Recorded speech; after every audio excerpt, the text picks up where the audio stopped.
Hello, friends. It's Senior Bowl day, baby! The draft begins in Mobile. I'm Jeremy Greene of ESPN Radio Asheville. He is Armchair Commentary, and apologies for a slightly late start. A, I do not feel 100%, and B, Dave is dealing with a cold that is where caribou should mate and nothing else should happen.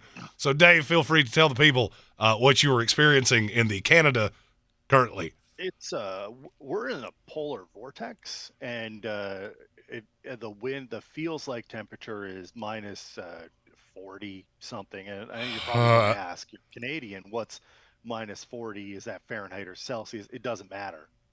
It's the same. Determined that's too cold. Don't matter. Oh. It's a real thing. It is actually. It's the same in science. I think 40 point something is the exact number. It's gross. There's ice on the inside of my windows. There's ice on the inside of your windows? Yeah, because it's warmer inside than it is outside, and because it's so cold, the precipitation is created, and then it freezes. That's not how that. You're not supposed to have ice on the inside of your windows. Get to minus 40 and you tell me otherwise. Ugh, that's gross. That's absolutely gross. But we're glad that you're braving the you're braving the elements and you're here with us for the Senior Bowl. I am supposed to be at the Senior Bowl. I promise you this will be the only time that I say that. Or at least I'm going to try. I'm going to try to only say that once. But I'm not. I'm here, and we're doing the live stream for the second year in a row. They're saying you're a little quiet, Armchair. Hold on. I'm up. I am as up as I can be. All the way up? All right, hold on. Stand by. You entertain the folkses, and I'll turn you up on my end. Yeah, it's a shame you're not there, but I'm happy that we're doing a second annual version of our Senior Bowl watch-along. Last year we had a ton of fun doing this and got to see some incredible talent early pre-draft. We've got a couple of key highlighted folks that we're going to be looking at and ultimately hoping to hammer down some guys that maybe are going to increase their draft stock. I doubt we'll see anybody that is bona fide super duper already solidified in their draft position, but I am hoping we see some folks moving on up the draft board, preferably on the offensive side, because I prefer an offensive style of game. Well, this is an interesting year at the Senior Bowl because this will be the first year in 7 years that you don't have a first-round graded quarterback here. And this has been happening, and I've been hearing that this was coming for a couple years. That's one reason I really wanted to get down there this year. I don't care if I have to crawl on broken glass. I will be there next year. For the 75th anniversary of this game. The Shrine Bowl is getting more of a foothold. So you're not getting there's a couple reasons for that. Coaches? Well, the Shrine Bowl the Senior Bowl has its own people. So you get Nagy and all these other guys that are not, yes, they're affiliated with the NFL, but they can't really control them. So it's all how they want you to do it. And I'm not going to lie to you. I've been getting emails from these guys all week long. They do a great job. It's the only place that I've ever pulled a media cred, not gone, and they called to ask if I was okay. Wow.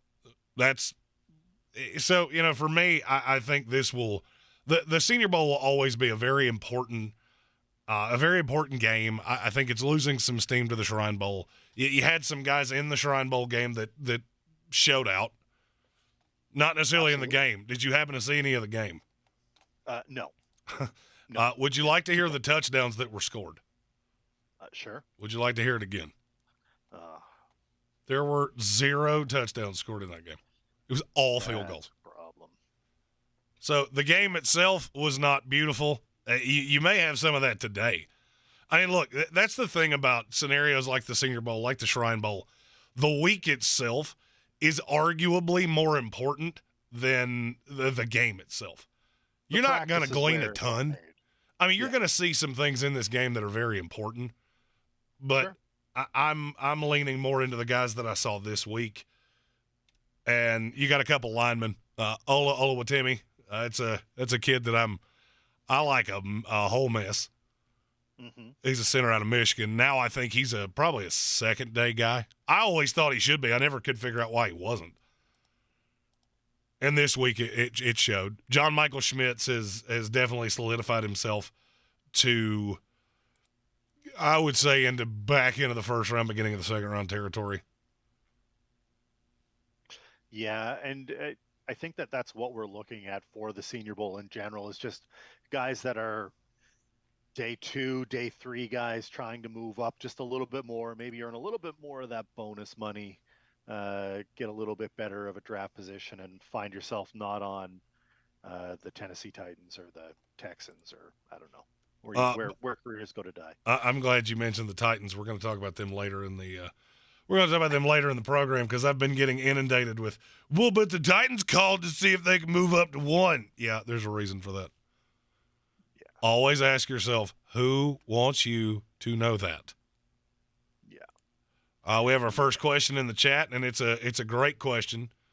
It's from Stephen Tao, and with this being the Reese's Senior Bowl, I think it's a very apt question. Is it the Reese's Pieces or the peanut butter M&Ms? Oh, I think it's got to be Reese's. Peanut butter M&Ms are incredible. Oh, they're so good. But I feel like Reese's are such a classic. Reese's has better peanut butter than just. Yeah, well, they do. Also, it's Reese's Pieces. I'm glad you said that. Anybody that says Pieces, get out of here. Reese's Pieces. Yeah, that's like what 6-year-olds do. Yeah. I am. So for me, everything Reese's is a great call. If you're telling me I have to have a candy-coated peanut butter candy, it's going to be peanut butter M&Ms. I'm okay with that. I think that's a fair. I think that's the only thing they lose. Yeah. Every chocolate bar that they've ever had is great. The Reese's stick, oh my God, I would eat 40 of those at a time.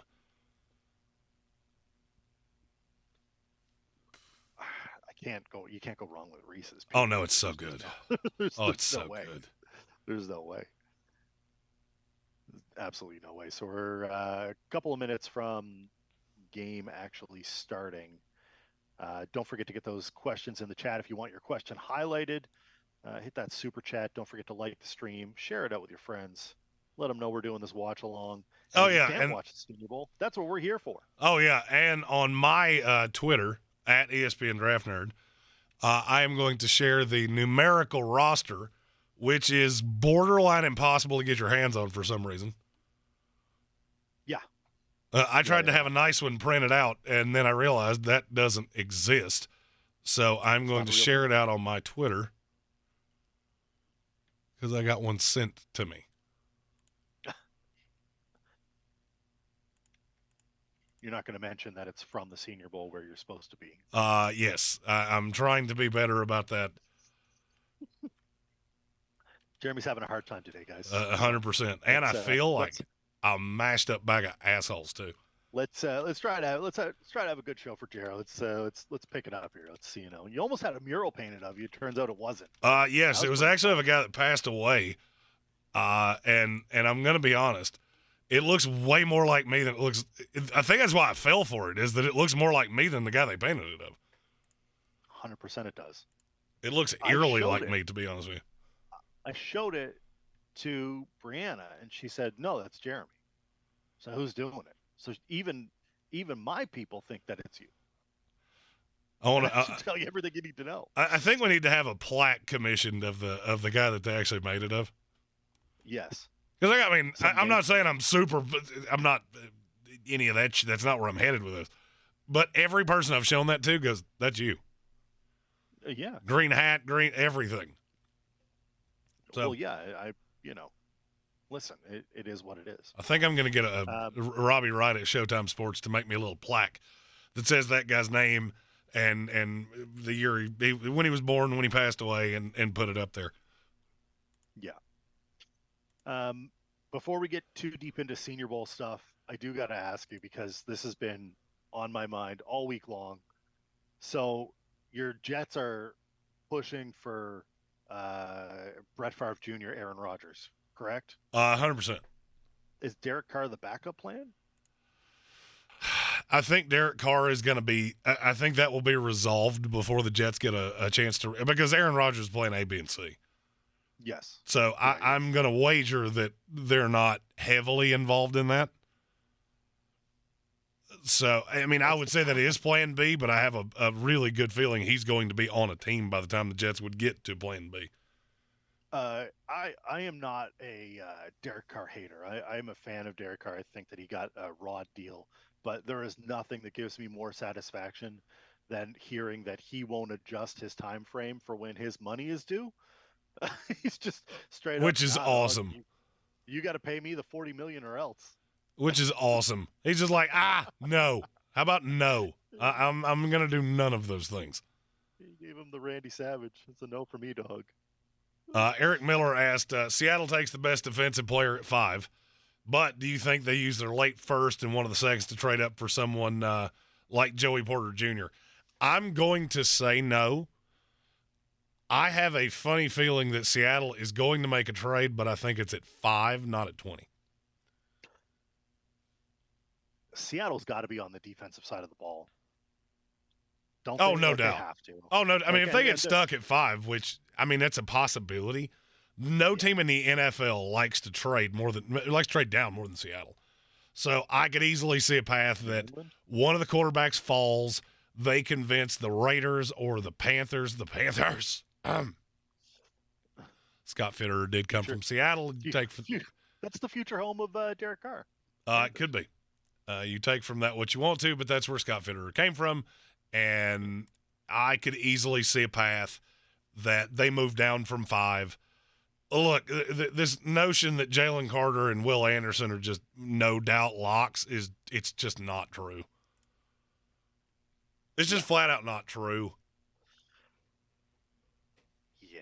I mean, they're both great players, don't get me wrong. But of course. I feel like there's this misnomer that these two are generational talents. There's not really a generational talent in this draft. I was going to say this draft is solid, but it's not that, right? It's the quarterback deep. class is better. It's very deep, but I could argue it's worse at every position than it was last year, except quarterback. That's the one spot, right? That's the one and to be fair, last year was like a historically bad quarterback class. Oh, no doubt. And then next season is significantly better even than this, correct? From the 5,000-foot view of a year out, it certainly does look better right now with Caleb Williams and Quinn Ewers and Drake May. There could be teams that look at this quarterback class and go, we're good. We'll take the stab at it next year when we've got bigger bodied athletes. There are so many teams in that muddy middle. And most of them think that they're a guy away. Most of them are like, no, if we had one piece, they're wrong. I'm not saying that that's right or wrong. This is just how I look at it. I go, there are too many teams that feel like if they had a dude, that they would be a top tier team. And some of it might be right. Some of it may be wrong. I'm just going to tell you that Buffalo had a great offense and a great defense and still came up short. So glean from that what you want. I don't think a lot of these teams are ready to make the jump, and I can't wait to see what obscure tackle the Patriots take in the first round from a Division II school. Oh no, it's either going to be Cody Mock, which I would really hate because I love him, or John Michael Schmitz from Minnesota. Again, and who they were just showing on the telecast. This is no hate on Cole Strange, who had a great season, but as our first round pick, it was a little bold. It was a little bold, no doubt. That's the nicest thing you said about that. Curtis Davis with our first super chat of the day.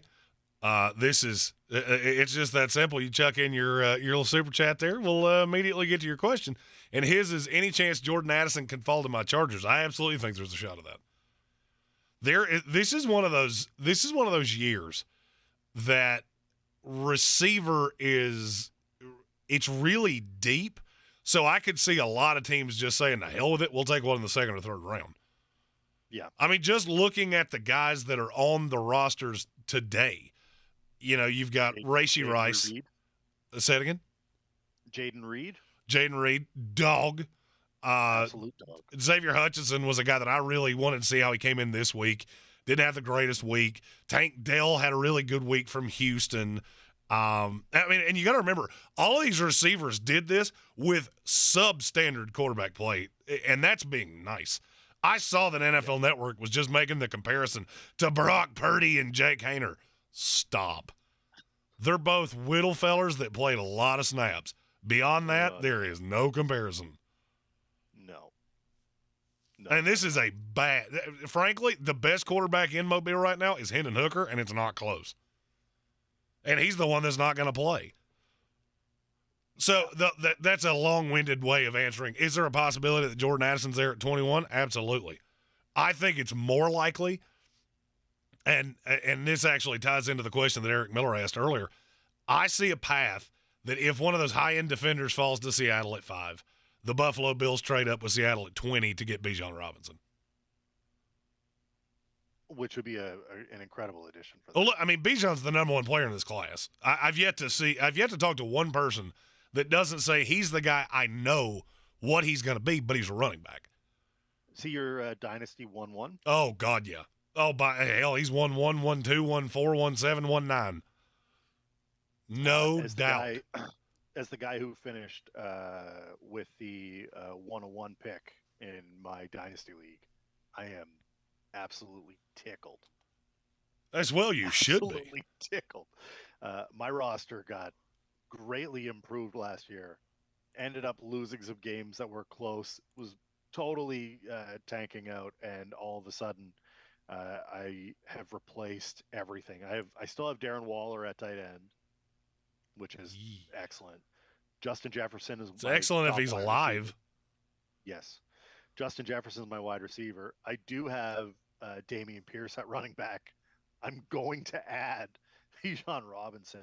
I'm in good spot. Oh yeah, it sounds like life is a box of chocolates for you. It's moving up. It's moving up. By the way, are you seeing the weird Reese's mascot right now?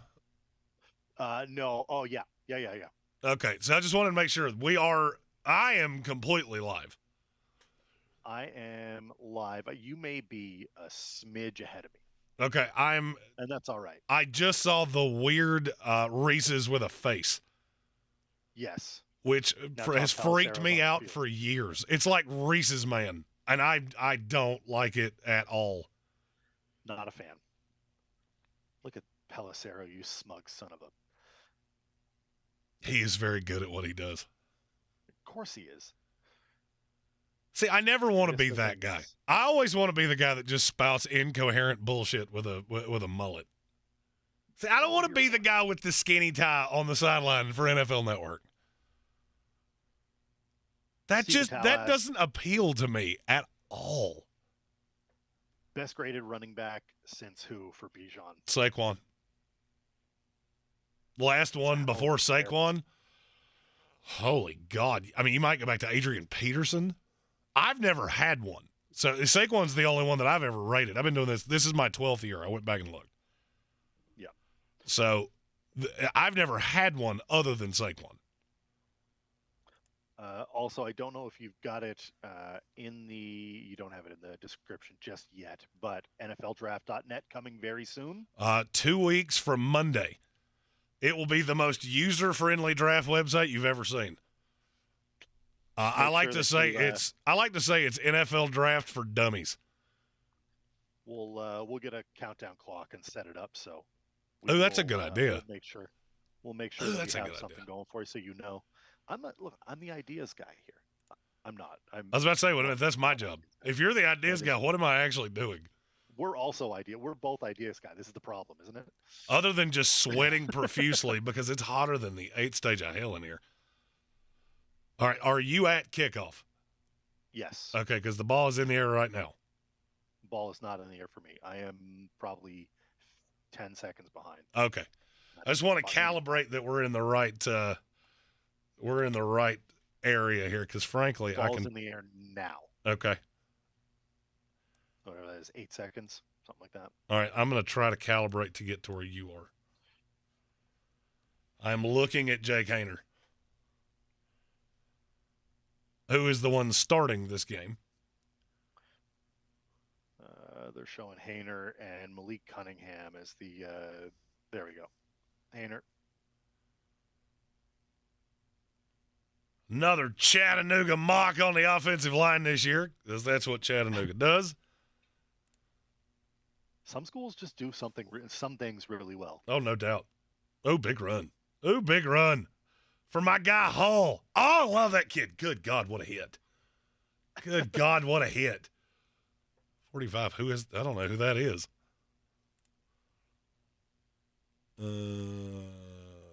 Let's see. The patience on that run. Oh, it's Aubrey Miller. So the hit right here is from Aubrey Miller. It's a kid out of Jackson State that's had a good week. He's probably a third-day guy, but that's a good hit. Nice run off the jump there for Evan Hull. I always want to call him Patrick Hull for some reason. I don't know why. That was a nice run. That was a huge recovery, though. Oh, no doubt. On the defensive side. He came, I don't know if you saw where he came from. He came from the entire backside. He was nearly in the backfield where he had to come from to make that hit. Michael Wilson, Michael Wilson, this is what he's done all week long. Nobody's been able to cover him. That kid has made himself a lot of money this week. That's a great move off the line. That's definitely I'm going to say that was not a great rep for the corner out there. I was watching some of the Daryl Luter cornerback drills, and I was like, that doesn't look good. Well, the corners have been eaten. I mean, some of the corners have been absolutely eaten alive. Another nice run here for Hull. Let's go. Let's go. Xavier Hutchison that made that catch? No, that was Michael Wilson out of Stanford. Okay. Yes. Yeah, Evan Hull off to it. Oh, look at Cody Mock. All he wants for Christmas is his 2 front teeth. Let's go. Zach Pickens. That's hockey player face. Oh, yeah. Have you ever seen the transformation for Cody Mock? No. He came to North Dakota State as a 6'5", 220-pound tight end. He is now a 6'6", 315-pound offensive lineman, and he has no typhus. Yeah, I've heard the story, and he is one of the people we have marked down as a gotta watch. Oh, no doubt. Kelvin Joyner asks, if Hooker was healthy, where does he rank in this QB class? As Hall has another shortened run. All right, so that's a question that I have to be careful. Because for me, he would be 4, because I would have him ahead of Anthony Richardson. The ding on him is that he's a little old, and the tape on him never looked like first-round quarterback until he was significantly older than everybody he was playing with. So you have to be – I always call that the Brandon Whedon rule, because he went to the NFL, he's playing with people his own age, and he looks like dog shit. So you just have to be careful there with that. For me, he would be 4 if he was healthy. I have him ahead of Anthony Richardson, even though he's not healthy. I don't care. I would be willing to take Hendon Hooker in the back half of the second round, beginning of the third, if I was in need of a quarterback. Is that Payne Durham? Yeah, he's had a really good week as well. This tight end class is so good. Christian Sorensen asked, how hard is it to become a scout in the NFL? Would be my dream job. It's not easy. I am not a scout in the NFL. I talk to a lot of teams, and there are a few teams that really respect my opinion. So it's not an easy path. You typically have to find a foot in the door. Oh yeah, I mean, and it's a grind. It's probably easier to start with a local college or university. As Hall tries to shove it up their guts. I would probably, if I were to make the guess, I don't know. Obviously, I'm the Canadian. I don't know what the hell you guys are doing down there.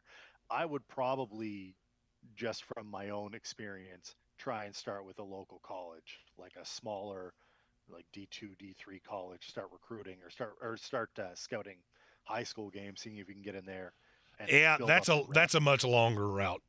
Christian, I'll tell you what. You've got my Twitter handle, which is @ESPN Draft Nerd. Take a few players that you feel really good about. Draw it up of your scouting report. If you need a format for that, I can send you one.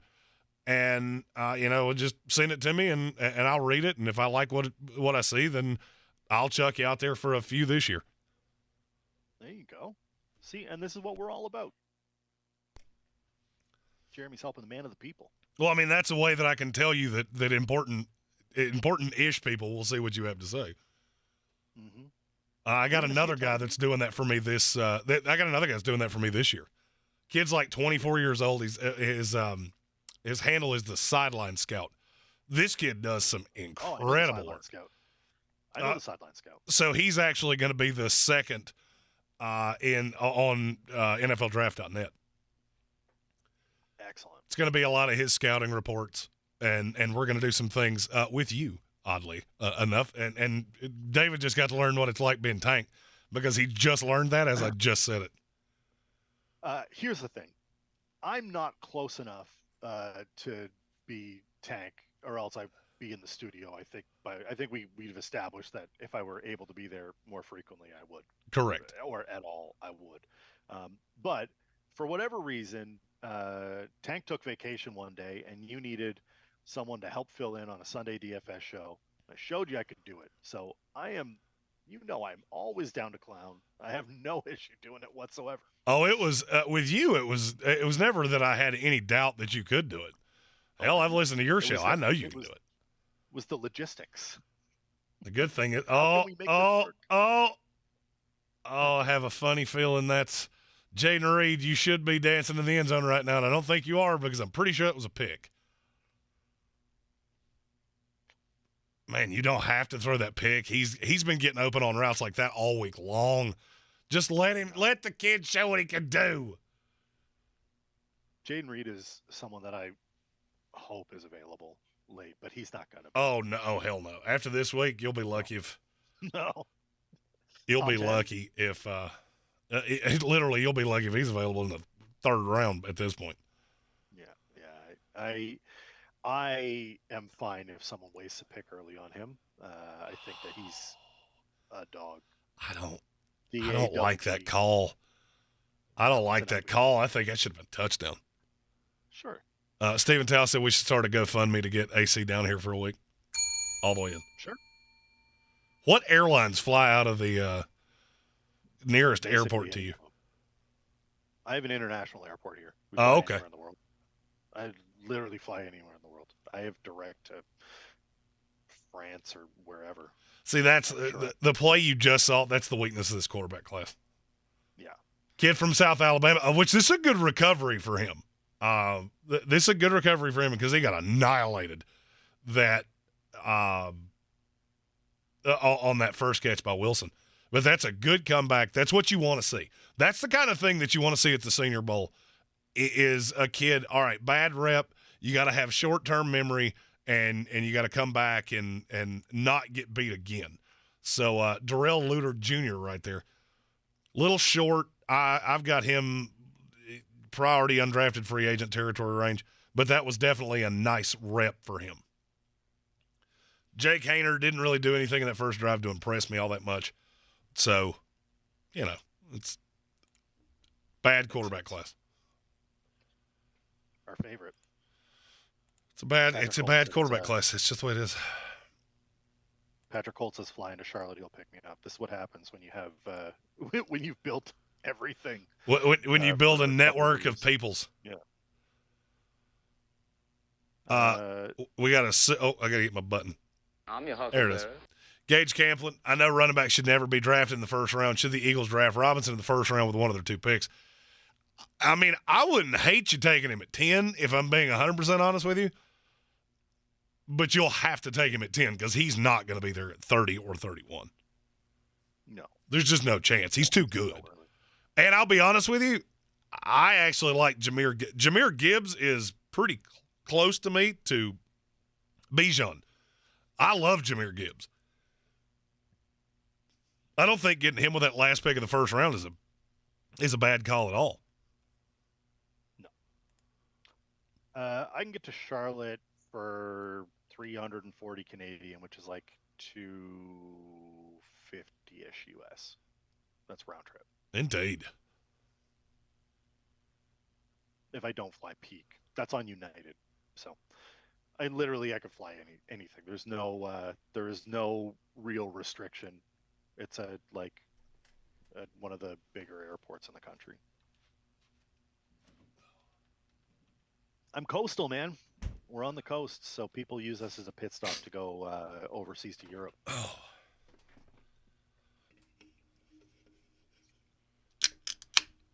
Had to have me a sody pop. That's all right. Mark Bradley with the question of the day. Jeremy, Is Cody Mock my cousin? It's entirely possible. He has more teeth. Yeah, 100%. The only difference is that all the men in my family have really good teeth. Yeah. Christian Sorensen said this year's receivers, his 1 is Keyshawn Boutte, 2 is Jackson Smith and Jigba. I have some issues with Njigba, and those are well documented because I have said multiple times that the not playing in the Georgia game has really bothered me. I like Keyshawn Boutte. The personality red flags scare me. Yeah. If you don't know what I'm talking about, Google it, because apparently he was just going full Miley Cyrus party in the USA. Anytime someone says character issues, as a Patriots fan, I worry. Because Bill loves to save him some people. And last time we tried to save someone, they just committed a little murder. Yes. I'm good if they don't. Cameron Latu right there with the catch. It's a nice little rollout play. Little twinkle toes on the sidelines. It's Clayton Tune from Houston. I mean, frankly, you should give him a little love just because he had to deal with the mulleted one, Dana Holgerson, who is an absolute stark-raving crazy person. Yeah.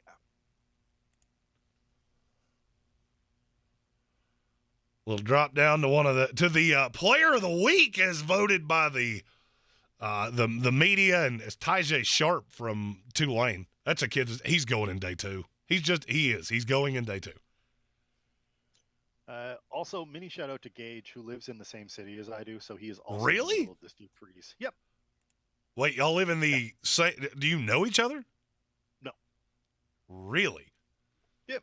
Look at that! Look at us just bringing people together. It's we discovered it like a couple of weeks back when we were doing one of the DFS shows. Super kind of small world, kind of crazy, but yeah. That is crazy. We talked about it when the World Juniors were going on because I was mentioning it, and he said, "Wait, are you here?" Yeah, this is where I live. Indeed.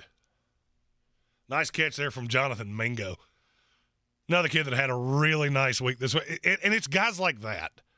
Jonathan Mingo is one of those guys that is going to that's going to push receiver down. Ooh, nice play action right there. That got the whole defense, and then Kenny McIntosh does what Kenny McIntosh does. Tried to make chicken salad out of chicken poopy, and he fell down.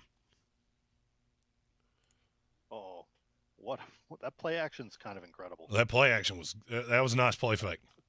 That was a great play fake. Mike Vrabel just watched that and ejaculated in his shorts. NFL Network loves some play action. Oh yeah. You can also tell that they don't do games at the same rate anymore because they fall for them very easily. Yeah. Yeah, that cameraman was lost.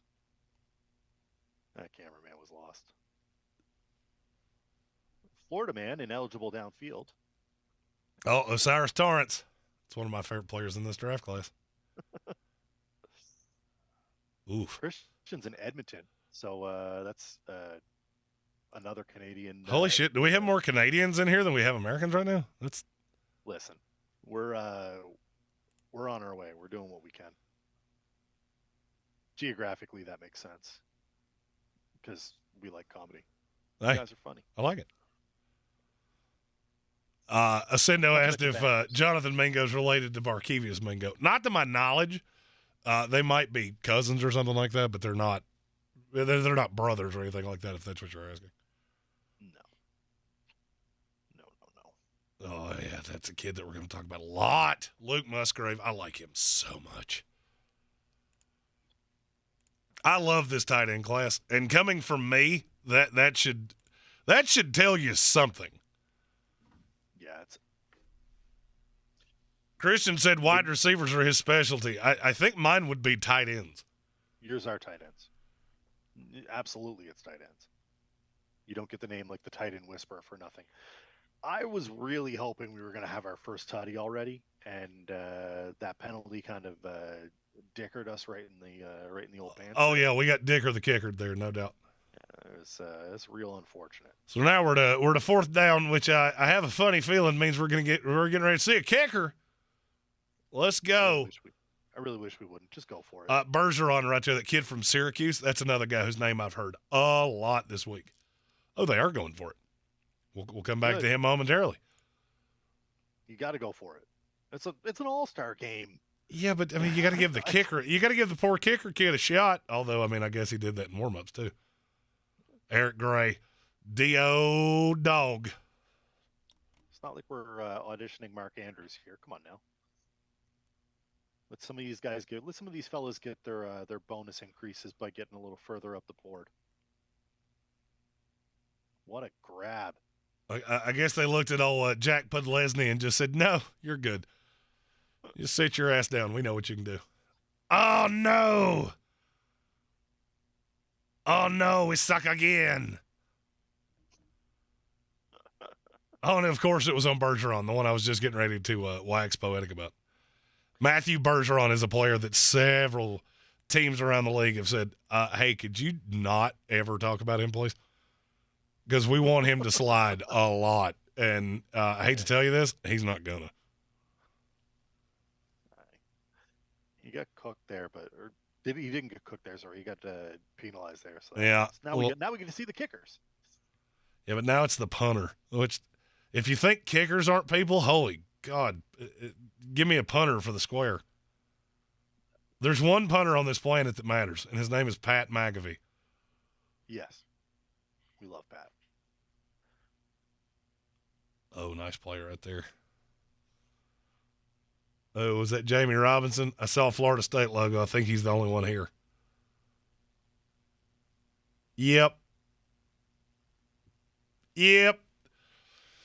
Possibility that Jamie Robinson's the third safety off the board. Wouldn't shock me in the least. I can tell you he's my third safety. He's behind Brian Branch and cold medicine's taking over, I think. Anytime Jeremy forgets a name, you know that his brain's not working. Yeah. We got to bear with Jeremy because he's Antonio Johnson. Yeah. If you're wondering where Jeremy has people going, don't forget, check out the shorts. Jeremy's got mock drafts. All of them. Itty-bitty versions of them. Little itty-bitty, tiny versions of them. And it helps the channel out a ton. Oh, yeah, no doubt. Watch those. Oh, it's... I mean, you remember when we hit 3,000 subscribers and we were so happy, and then we lost like 10 of them because they were bots? Yeah. Hopefully in this stream here today, we're going to hit 3,200 subscribers. Let's go. Getting close. I have already said I'm getting my 100,000 subscriber plaque this year. I know that sounds like an aggressive goal. I want it, and I want it to sit right here where the belt used to sit, because there's an empty spot here. And there's also this that I keep just in memoriam. Your poor little Jets. Oh, no, I always forget Armchair can't see me. Oh, you're Caleb Peak? Yeah. Yeah. T's and P's. Yeah. Miss that kid. I'm sure he's doing great. Oh, he is. But I found his name tag in here the other day. So I was like, screw it. I'm going to keep it in the studio. We used to have magnetic nameplates at our cubicles in an office that I worked in. And it was like 100+ people. One of the guys that I came in working with used to collect them as people left. And it got aggressive. He has an entire wall at one point where it was just nameplates from people who had left. Want to talk about office being garbage culture? There you go. There you go. This is why Jeremy wants his 100,000 subscriber plaque. This is why Armchair wants to get to 1,000, so we can start doing that. Oh yeah, we need to get Armchair to 1,000. I really, this is how big a dumb an animal I am. I didn't realize that. Boys, we should be able to do that in like a day. And girls, I hope so. Lisa and the statistics say there's not a lot of women that watch this show, but No, there's a few. I know you're out there. We're starting from the nothing. Let's see where they go. Christ.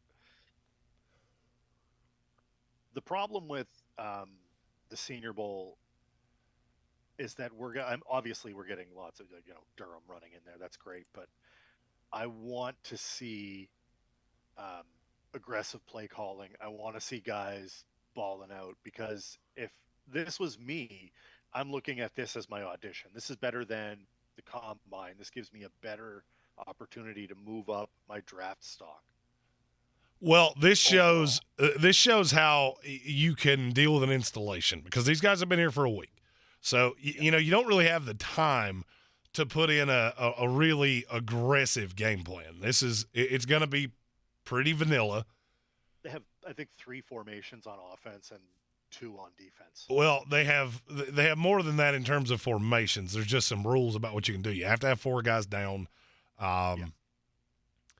There are 3 personnel groupings. Oh, good. 3, yes. Oh, guess who?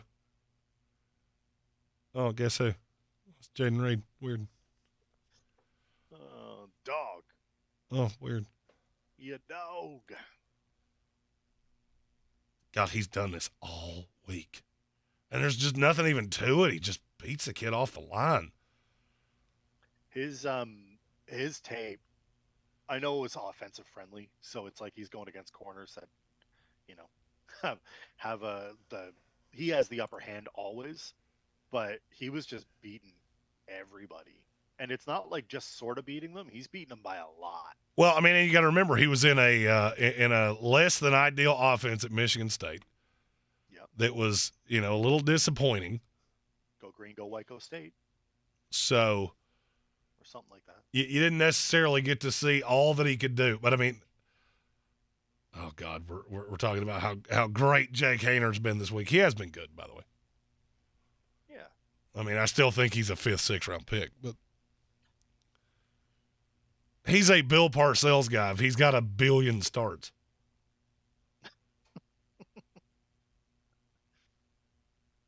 Let me start 6 years in college and see how many records I can beat. He's just little. He's little. He's an older guy. It doesn't do much for me. But I think he'll be fine. He deserves a roster spot. He'll get drafted. We'll do could he be the next Brock Purdy? Stop. No, he can't. He can't. Chase Brown here with a couple good reps in a row, showing exactly what it is that he does. If you want to know what Chase Brown's role in the NFL is going to be, look at the last 3 plays. His brother Sidney, his twin brother Sidney, is in this game as well, playing safety. Yeah. There are some people who think Chase Brown is the 3rd best running back in this class. I'm not one of them, but he's just a between the tackles runner. That's what you're going to get. I'll be curious to see how fast he runs, but he's just a short, little, squatty running back that can run between the tackles. Are we also? I'm going to ask now because we're live, and we're doing. We're thinking about combine as well. Oh, absolutely. Doing some coverage. I don't know if we're going to be able to get there, but we'll figure something out. I really want to get there. I would love to get there. I love the combine. Why do we love the combine? Because we are masochists, sadists that love the analysis. That almost went sideways in a hurry. Jesus. Anal Weisis. Yeah.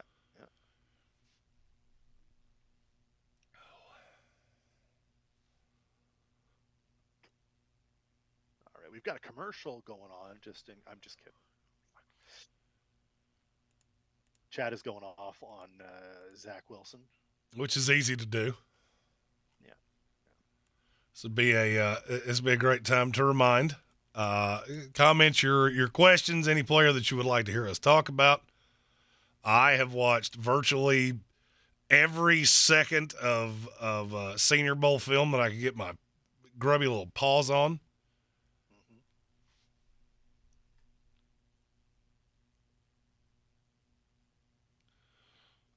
Gage Camplin asked, does Stetson Bennett get drafted because of Purdy?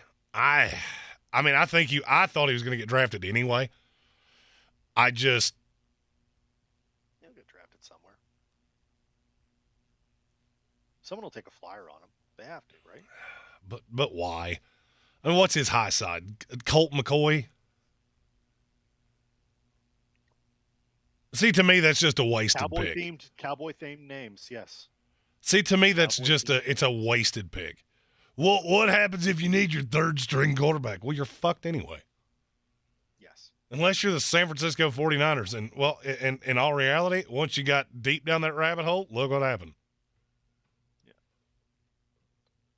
I'm not even a big fan of carrying a third quarterback, if I was being really honest with you.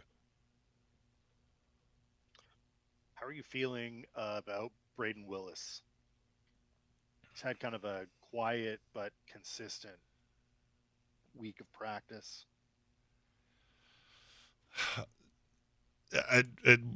What exactly are you asking me there? I'm asking, is he going to be one of those sneaky good pickup? This tight end class is so deep. I'm curious where you put Braden Willis. Where do you think he ends up? Well, I mean, he's a fullback. So you're looking at – he's one of those H-back types. I mean, he's a later day 3 pick. I mean, I could see him getting drafted. There's just so few teams that implement a fullback. And frankly, you even see it on the list because I'm looking at the the numerical roster that we got sent. And even seeing his name with fullback beside it, it almost takes you back. You're wanting to ask me if he has any similarities to your boy Ramondre, right? A little bit. Yeah. The last fullback to come out of Oklahoma was pretty good. The difference is that I don't see I just don't see the all-around back there. I think he will be more of a receiving fullback as opposed to the Ramondre who wound up being just more of a running back. Yes. I think that's God, that's a bad throw. Ramondre's built different. That was a fun quick drive. Hope you didn't take a squirt, because if you did, you missed it all.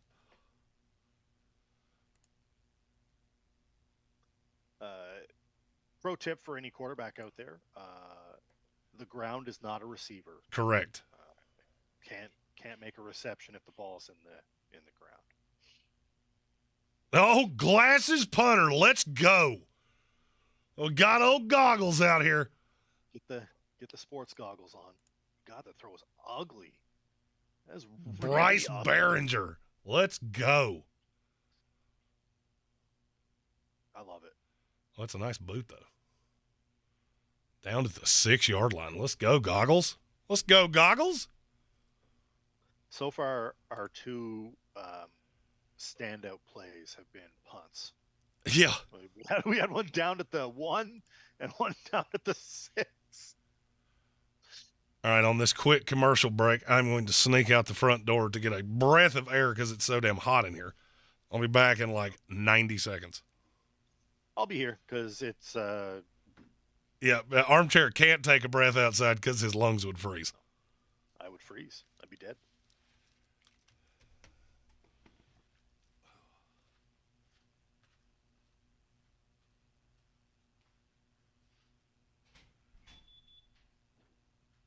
Tal, you're absolutely right. You can't throw a pick if you throw it in the dirt as well.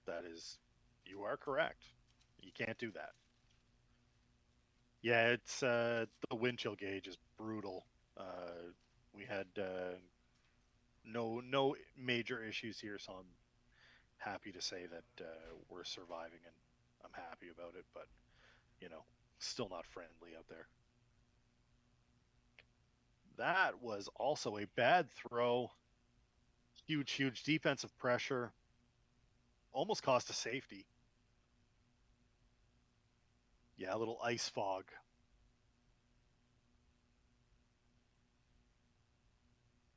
You got to throw that ball away much quicker. Was that off the rush?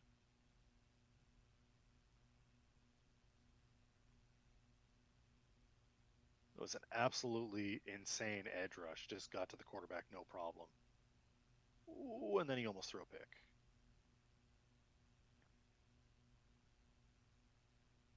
It's a very sloppy game, Holt. It's very sloppy. I'm not surprised at all.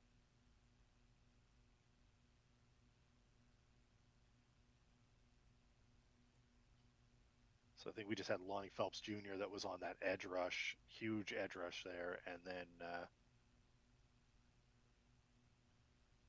Ivan Pace Jr. with the deflection.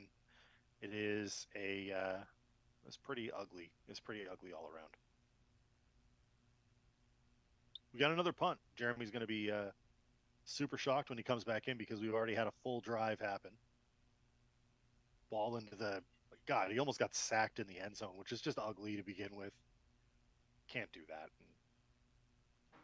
You're trying to quarterback yourself out of this place, and you're just not going to help your stock there at all.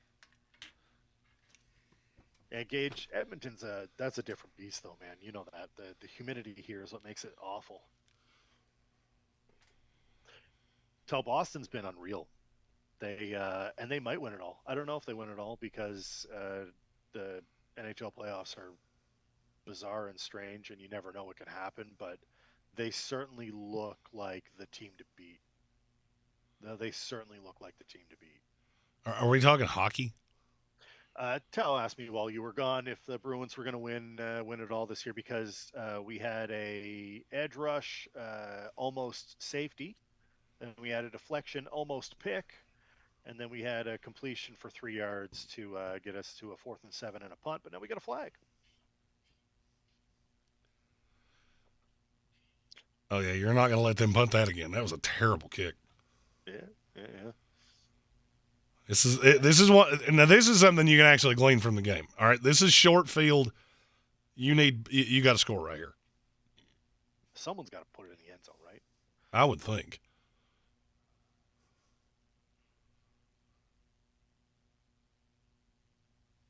Oh, I'm seeing a one-on-one. He did. Oh, it's a screen.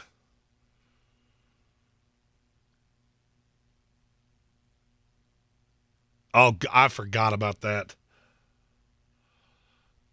They switched the ball at the end of the quarters. Yeah. Oh, Cameron Peoples. Gage Campbell asked where we're watching the Super Bowl. I am doing a bar takeover of Village Porch here in lovely Asheville, North Carolina. My couch. I'm breaking out the old mullet maker. Ooh. You heard of a Boilermaker? The shot of whiskey and a brewski? I'm doing the same thing. Oh, my God, it's 2 drops in a row. I'm doing the same thing with a domestic light and a fireball.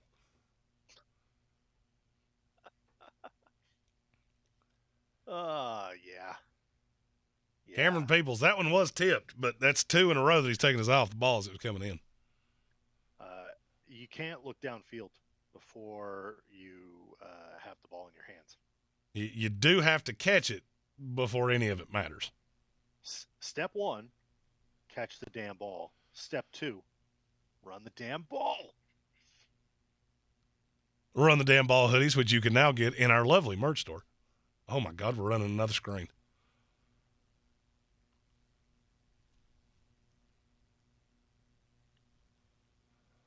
I just sent you a Facebook message of a picture of my window currently, Jeremy. You can Hot. see the ice.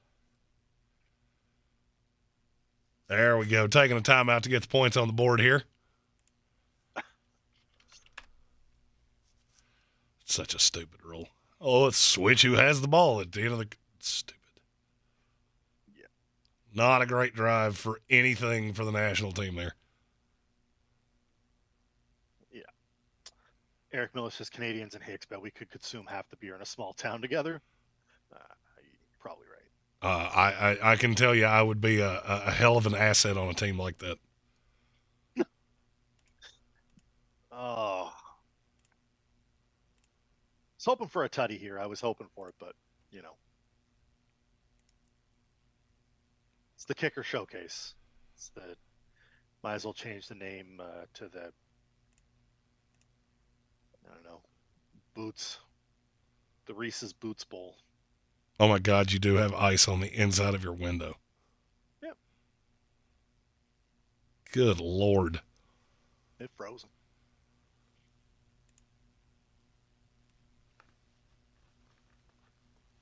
All right, we're at the end of the first quarter. 6-0 national team, 2 field goals, which, yay. We love field goals around here. We love kickers. They don't have nets. They just kick it into the beer garden? Yeah, let's kick it into the – all right, somebody go get the ball. I played minor baseball,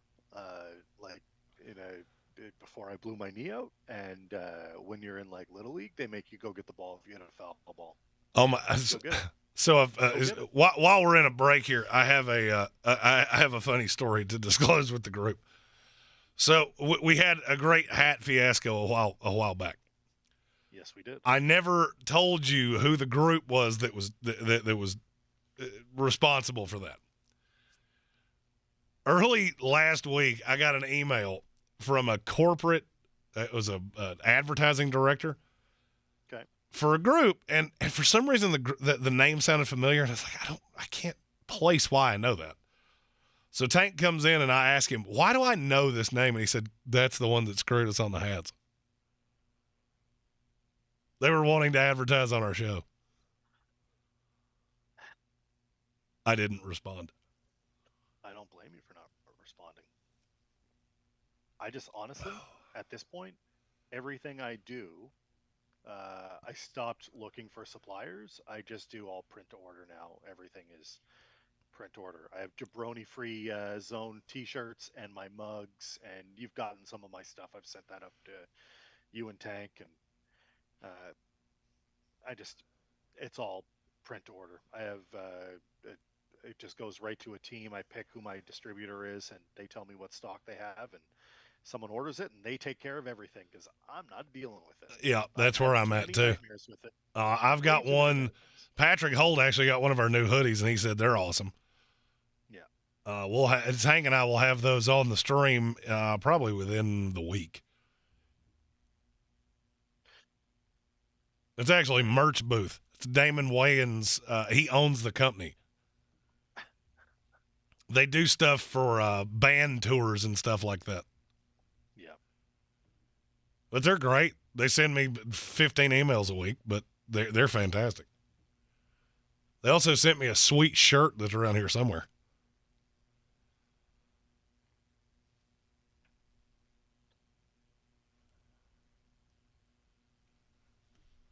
If you're in the Discord, I'm going to drop. Don't forget, you can join the Discord. Oh yeah, if you're a member of the House of Reprehensibles, you're in the Discord. You just got to open the link and have the old Discord on your phone. I will put my I have my Jabroni Free Zone T-shirt in there, which is my favorite. I've been saying Jabroni since before Travis Kelce, not before The Rock. Correct. The Rock is the original. It is. It's been a long part of my vocabulary, and I've said it plenty of times on here. I have receipts. Chris Rodriguez with a little carry there.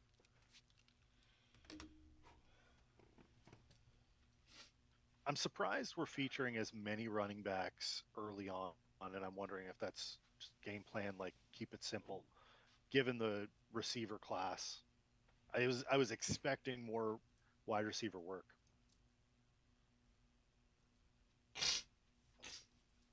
Gage, when you go to the main channel, it's one of the links there. You can actually go to the member section, and the link is there.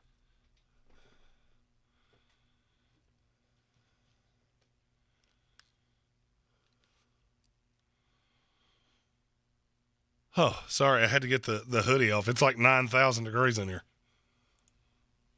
Must be nice. Frankly, I would like to. I don't want to trade with you, but I could barter some of your cold. Yeah, you can take some of it. Holy shit! It's so hot in here.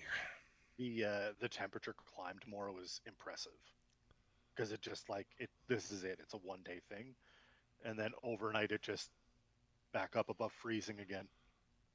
So you're gonna have an 80-degree switch in temperature? Yeah. Holy shit! For you guys, it'd be that. It's so we're right now we're minus 15 Celsius, so that's 5. We're up to 5 degrees now. Oh, so it was 40 this morning. It was minus 40 this morning with wind chill, so that's wind blowing in your face. That's what you'd feel like. The temperature tomorrow is going up to 40. Your temperature, Fahrenheit.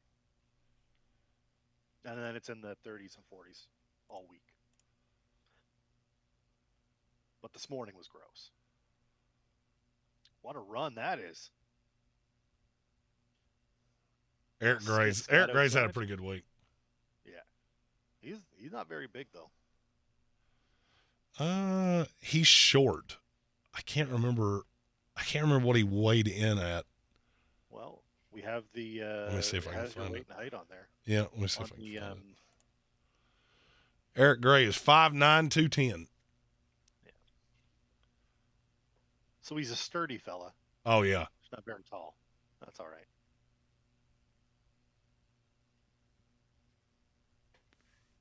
I think it's funny that every year Oklahoma has a running back that comes to this game, and they're always good.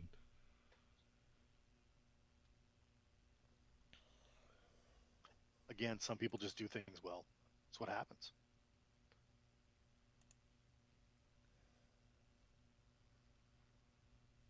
Still got the Clayton Toon show going on. Haven't had a switch at quarterback yet. I would say the next time the national team gets the ball, you'll probably get a switch at quarterback. It's coming. It's coming.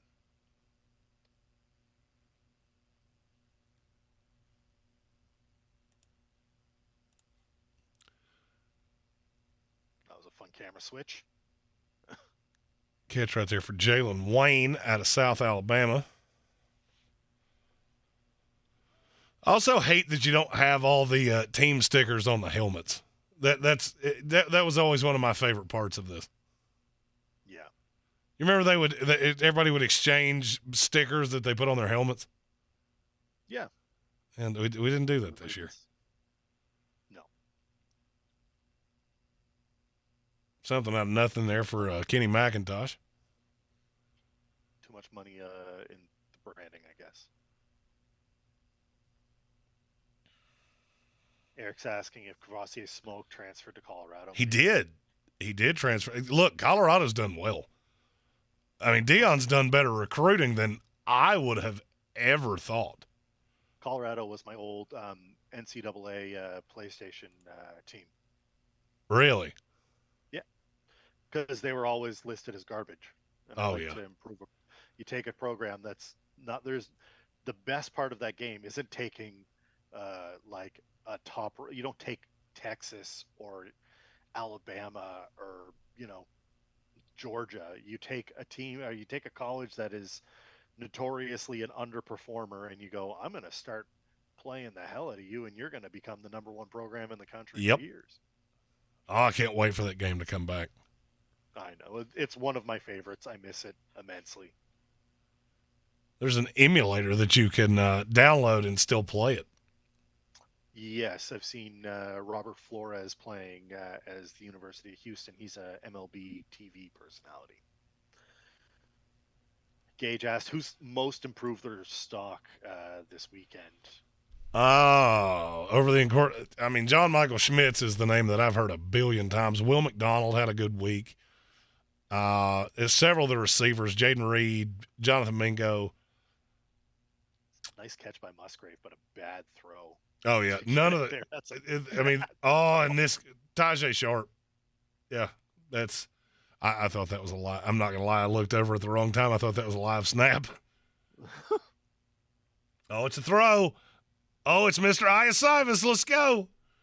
That's my Princeton guy right there. We're going to pull out some trickeration. He's had a good week, too. Can't run a route to save his damn life, but he's big and fast. Trickery. This was going to Tajay Sharp, too, on the wheel route, but Riley Moss figured it out. Yeah, they stopped that in a hurry. Riley Moss saw that coming and went, no, sir. I do not believe we'll be allowing that.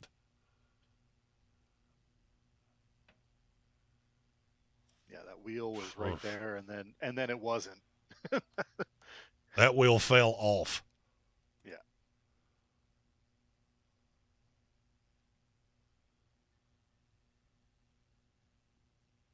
Quarterback play's just been so bad. Yeah. It hurts. This hurts everybody else on the offense. It does. That's unfortunate. But the scouts know what they're looking at. They're, looking at. Oh, yeah. I mean, you're looking at the reps. You're looking at how does the receiver, how do the receivers deal with corners? How do the corners deal with receivers? What's your release? What's your route look like? Are you running the route right? Are you doing what you got to do? Nice tackle right there for Jacorian Bennett. I've only seen one guy in the backfield. I've been shocked at how little pass rush we've actually seen.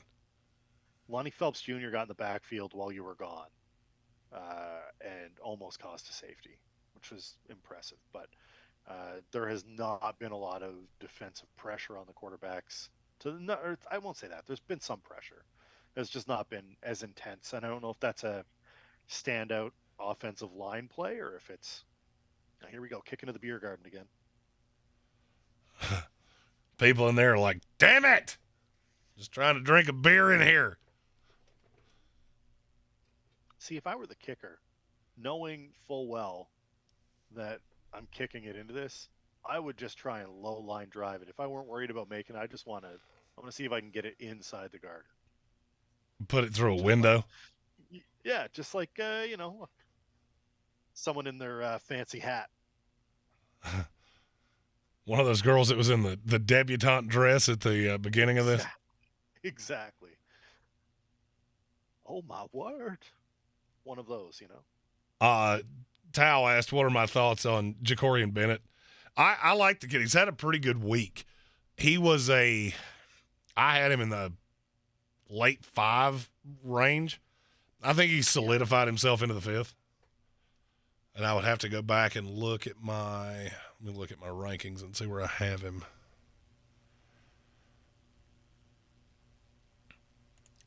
It's nice to have a whole spreadsheet. The only problem is that it takes you a second to find, guys. Let's see.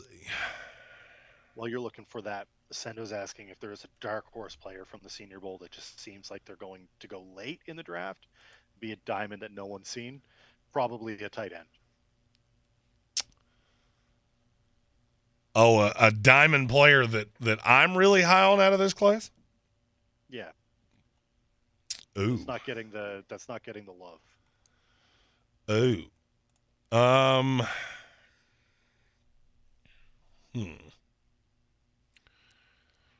God, it's not getting the love that I'm higher on.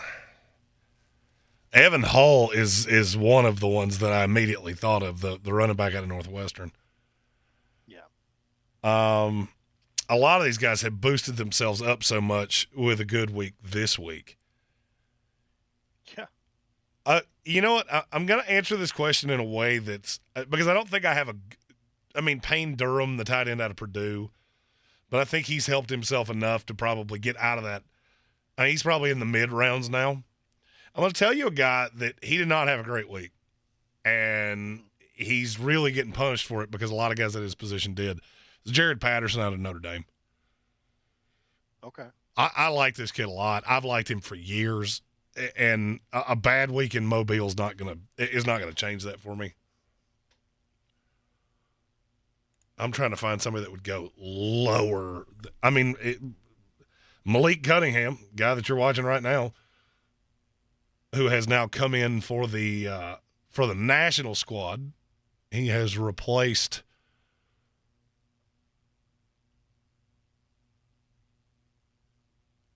He's replaced Jake Hayner. He was not here originally.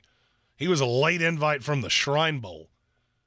And a lot of people have compared him to Brett Hundley. Do you want that comparison? It's not a terrible comparison. I mean, it gives you you have a nice career longevity because you'll be around. Oh, you know what? I have a better answer. I have a better answer to what Ascendo asked. Okay. It's Isaiah Land. He did not have a particularly good week this week. He is the highest rated HBCU player here at the Senior Bowl. And I think this week may hurt him a little bit. I mean, he's been the 1AA leader in sacks 2 years in a row. So level of competition, all those things, I get it. But I like the tape on him a lot. He's out of Florida A&M.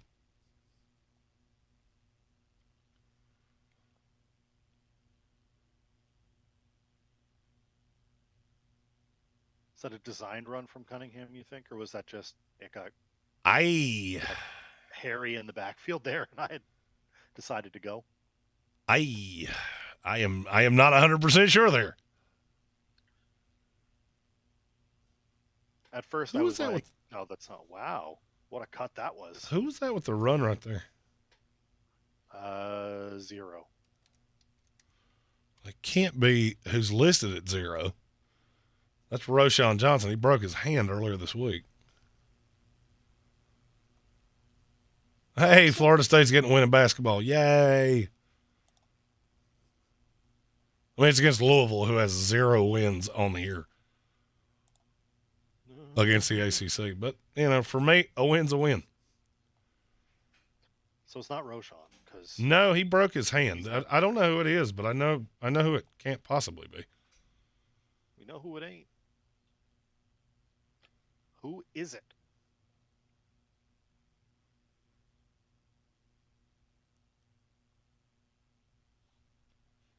It has not updated on my end, so I have no idea who that was.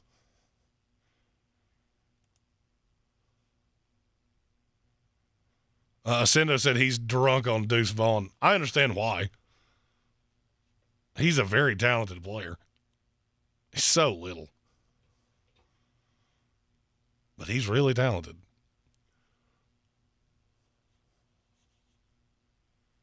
We seen anything from Tank Dell yet? No. Nope. He has been a ghost. Second best tank related to this show.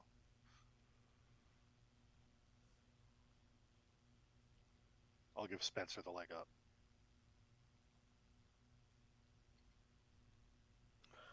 I'm going back and watching the replay, trying to figure out who the hell this was. Yeah, I'm trying to find updated stats, but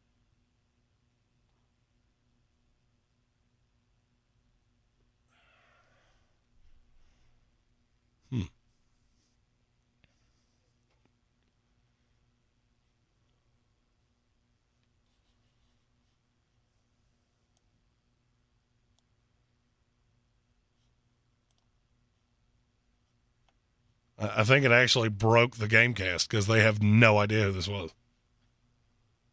no, they don't know. They're like, we know that's not who we think it is. Kelvin Joyner asked who my favorite small school prospect is. I mean, Cody Mock is he's the easy one to say. Yeah. I mean, there are a lot of them in this class. Isaiah Land that I mentioned earlier is a guy that I'm really fond of. I should probably do a small school team. I'm going to do an all Senior Bowl team next week. Coinciding with the post-Senior Bowl mock draft that'll be out on Monday. Andre Carter, Army is technically a small school. He didn't have a great week here. He's really tall. He comes in really high. And I think I think he will stand up at the next level. Sir Roderick Thompson, by the way, is who that was. It's a kid out of Texas Tech. He must have been a late replacement for Roschon Johnson. I had not seen that, so it was a nice run for him, though.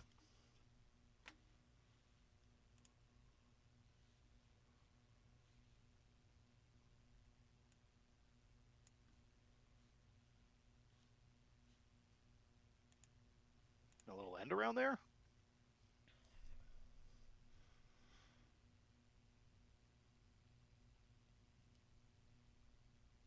Oh, I think I somehow wound up behind you. Whoop. Looked like it was Trey Tucker. Yeah. On the end around. You're not much behind me if you're behind me at all. I've been behind you most of the time. Holy shit. Did you see what just popped up on the bottom line of NFL Network? About Shane Steichen interview with the Colts? About the Dallas Cowboys hiring Brian Schottenheimer? No, I didn't see That's that. their new offensive coordinator. Scott Turner hired as the pass game coordinator. That's for the Raiders. Yeah. Ugh. There's two hires that instill absolutely no confidence whatsoever. The Cowboys are giving, what's his name, McCarthy one more shot, one more kick at the can before they fire his ass. I fully expect him to be gone next year because Dallas just doesn't have it. They don't have it.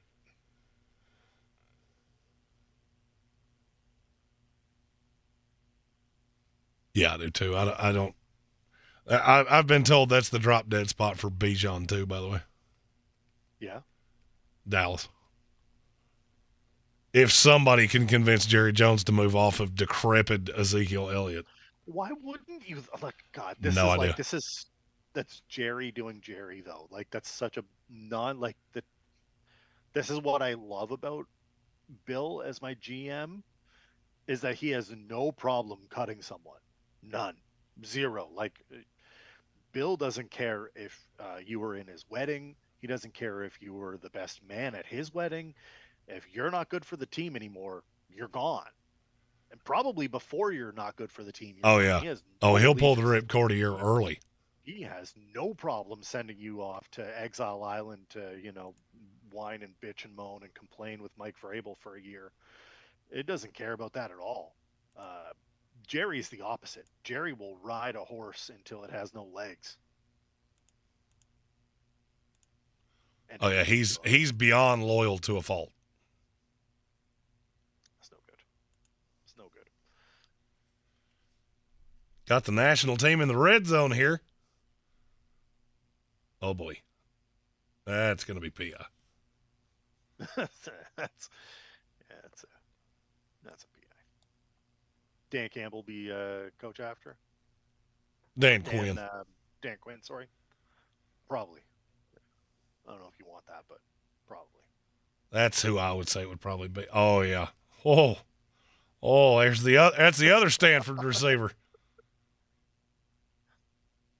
Just eating lunch boxes out here. God, who was that he ate up right there? That's Elijah Higgins, by the way, out of Stanford, with a nice route. Christopher Smith was the one that got turned around. The Georgia feller. You can't do that. Nope. You can't do that.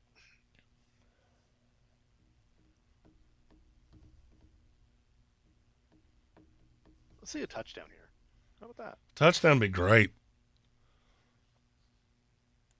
Touchdowns are awesome. We're not asking for a lot.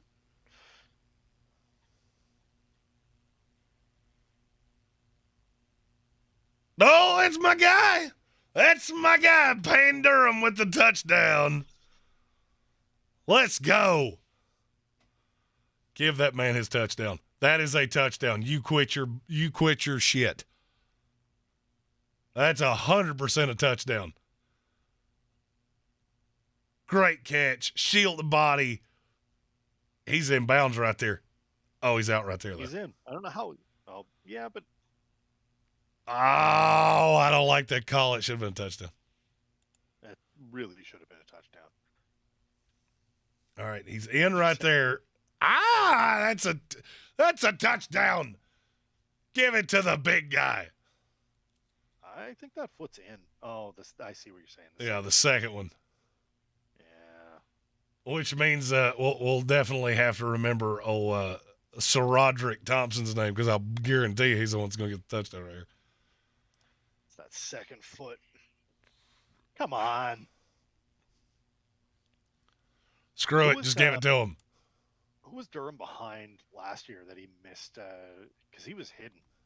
Oh, yeah. Well, I mean, they had, oh, God, David Bell, the Yes. receiver that he was a target monster at Purdue. Yeah. And this year, I'm glad you asked that. So there has been this narrative that Aiden O'Connell is the hidden gem quarterback. I hear this every single year. And you know what damn near every one of those guys has in common? They go to the league and disappear forever. Yeah. Because they're not that guy. Because they're not good. No, they're not. Aiden O'Connell is not a good quarterback. No. Frankly, none of these quarterbacks. The Shrine Bowl here, NFLPA Bowl, whatever that thing's called. Yeah.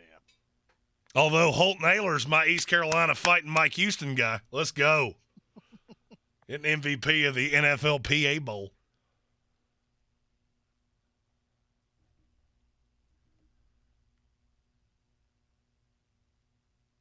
I don't hate Bryce Young. I don't think anybody can. Dan Duke covers. I'm your huckleberry. With the cheers. That's a new name that I've never seen before. Yeah. Glad to have you in for our little coverage of the Senior Bowl here.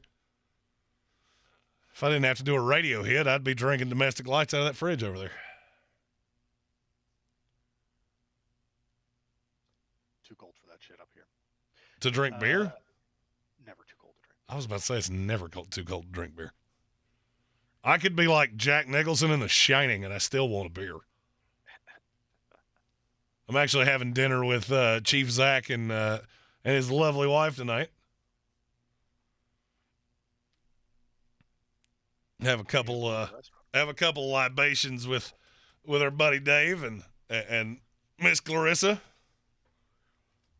How do you do on beat the Chief this year? That's 2 wins. No big deal. One in the regular season, one in the postseason. Yes. I'd see a tutty here. Come on now. Watch him give it to him as a fullback. Oh, and Do it. Malik Cunningham just picked it up and went, hey, I can do that too. That's about as ugly of a touchdown as you'll ever see.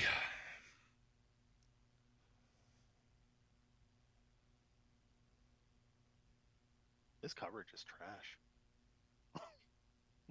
The defensive coverage, I mean.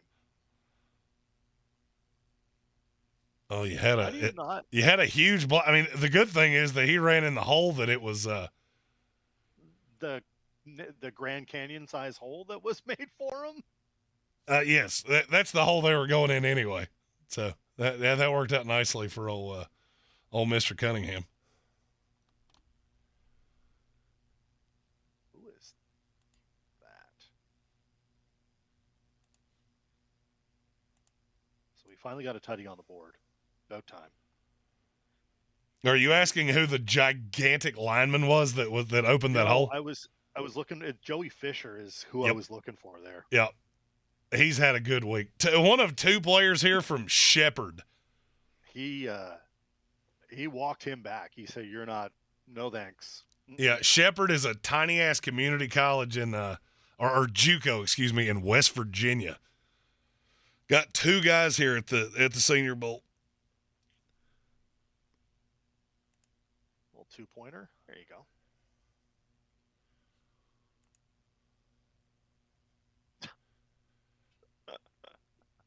All right, when they take halftime here, we will take a brief intermission so that Armchair can make sure that his house hasn't frozen.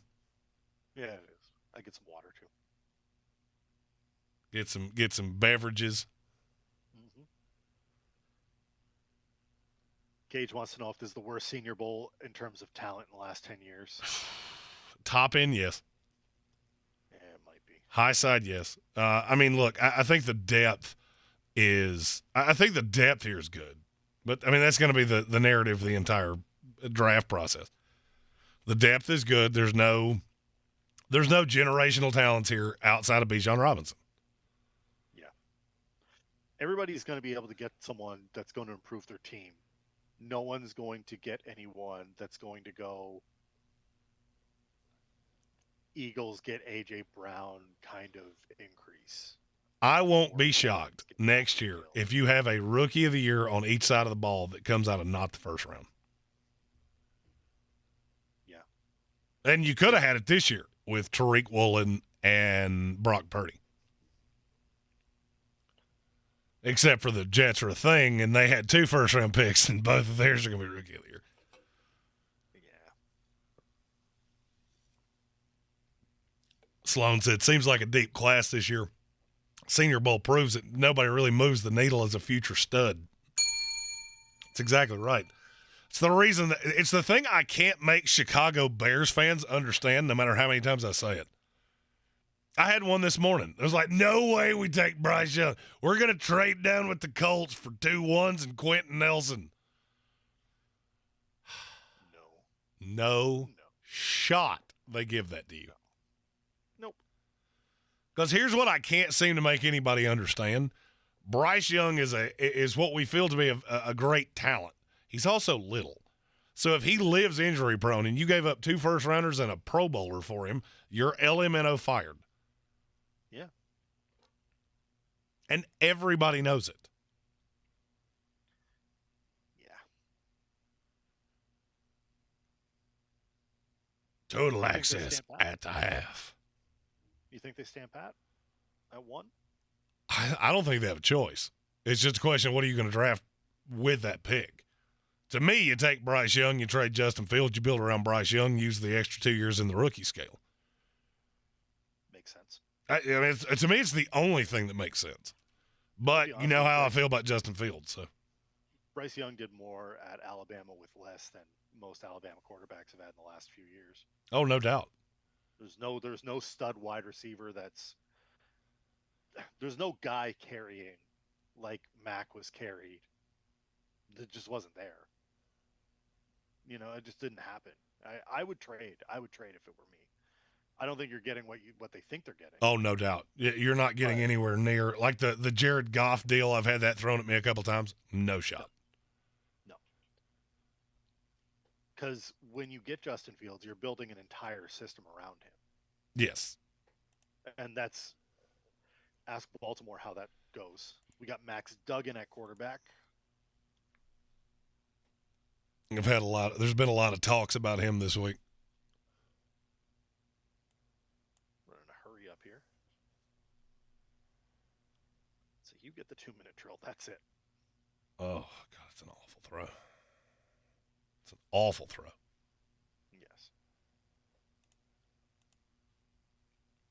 Yes. Gage, what's your stance on Trey Lance? Reminds me of Hurts with more talent, but not the mental intangibles.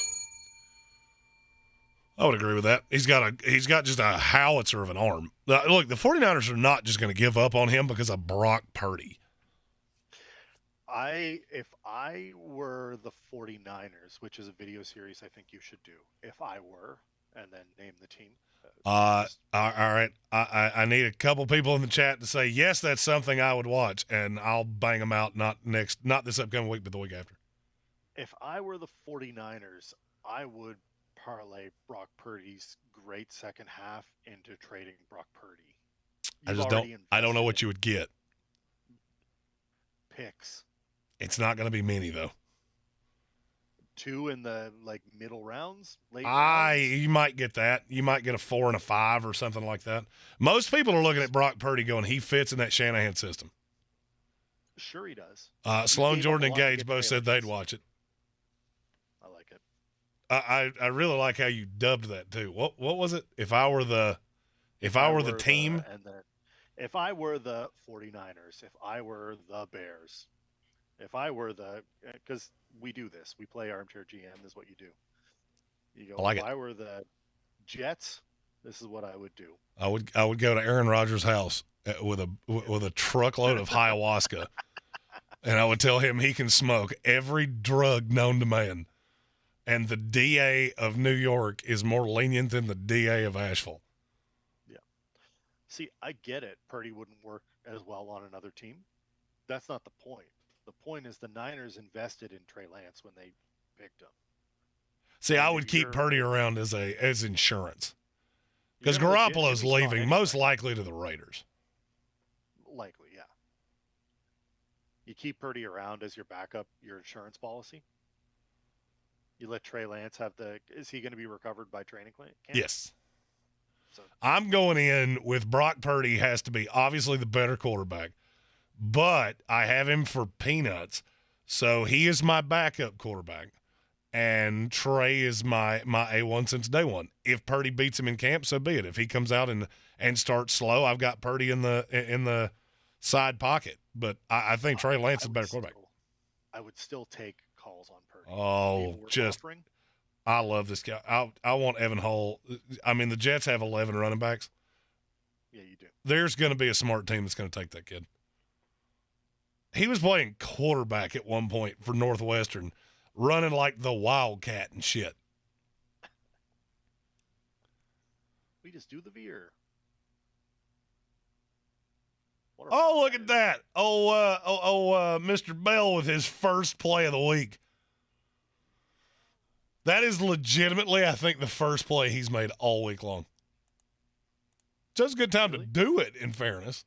Ronnie Bell there, the 5'11", $190 receiver from Michigan.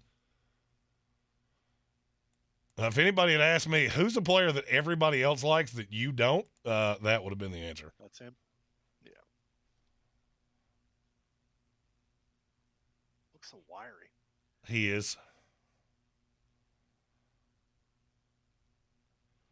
I feel like he benefited from a really run-heavy Michigan offense, and you're just not going to have that in the NFL. In the NFL, there are enough Tariq Woolens and Sauce Gardners and James Bradberries. Almost every team has at least a guy to lock that down. It just shuts you down. Yeah. Oh, speaking of that, did you hear the story about Jimmy Ward this week? No. So apparently he went to Kyle Shanahan and said he doesn't want to play slot corner anymore. And Kyle Shanahan's response was, oh, so you want to sit on the bench? And he told people this on a podcast. Yeah. DJ Reed was like, I know somewhere that will love you.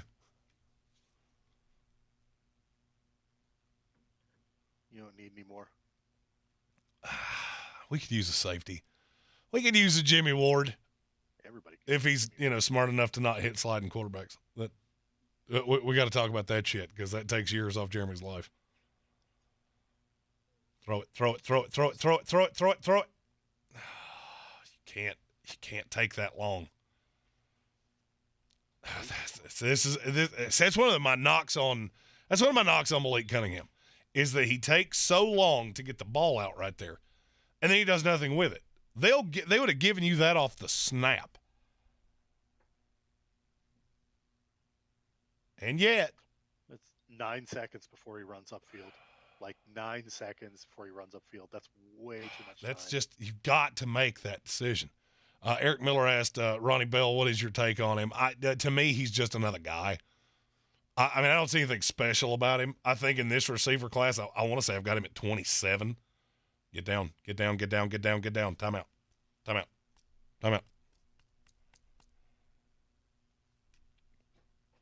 All right, that was a good enough play. That gets you a field goal attempt before the half.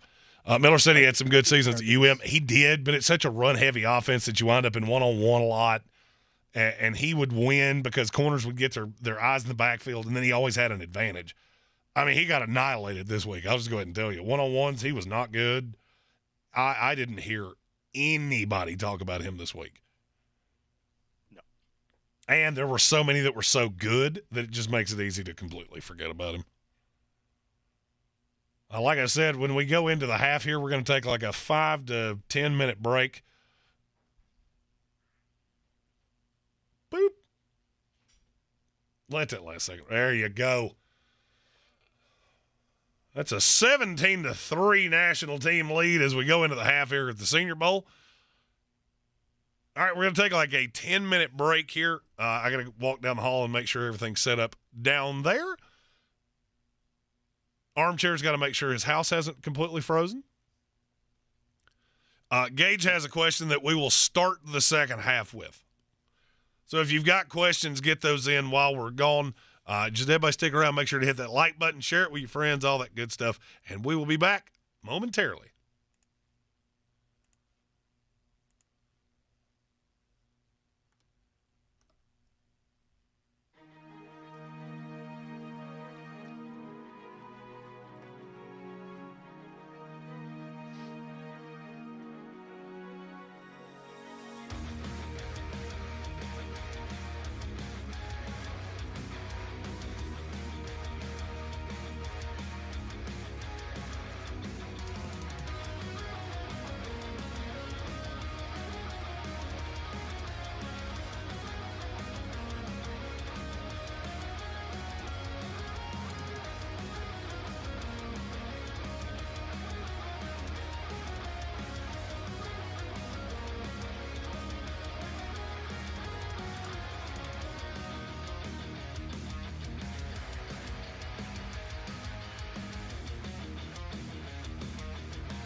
And we're back.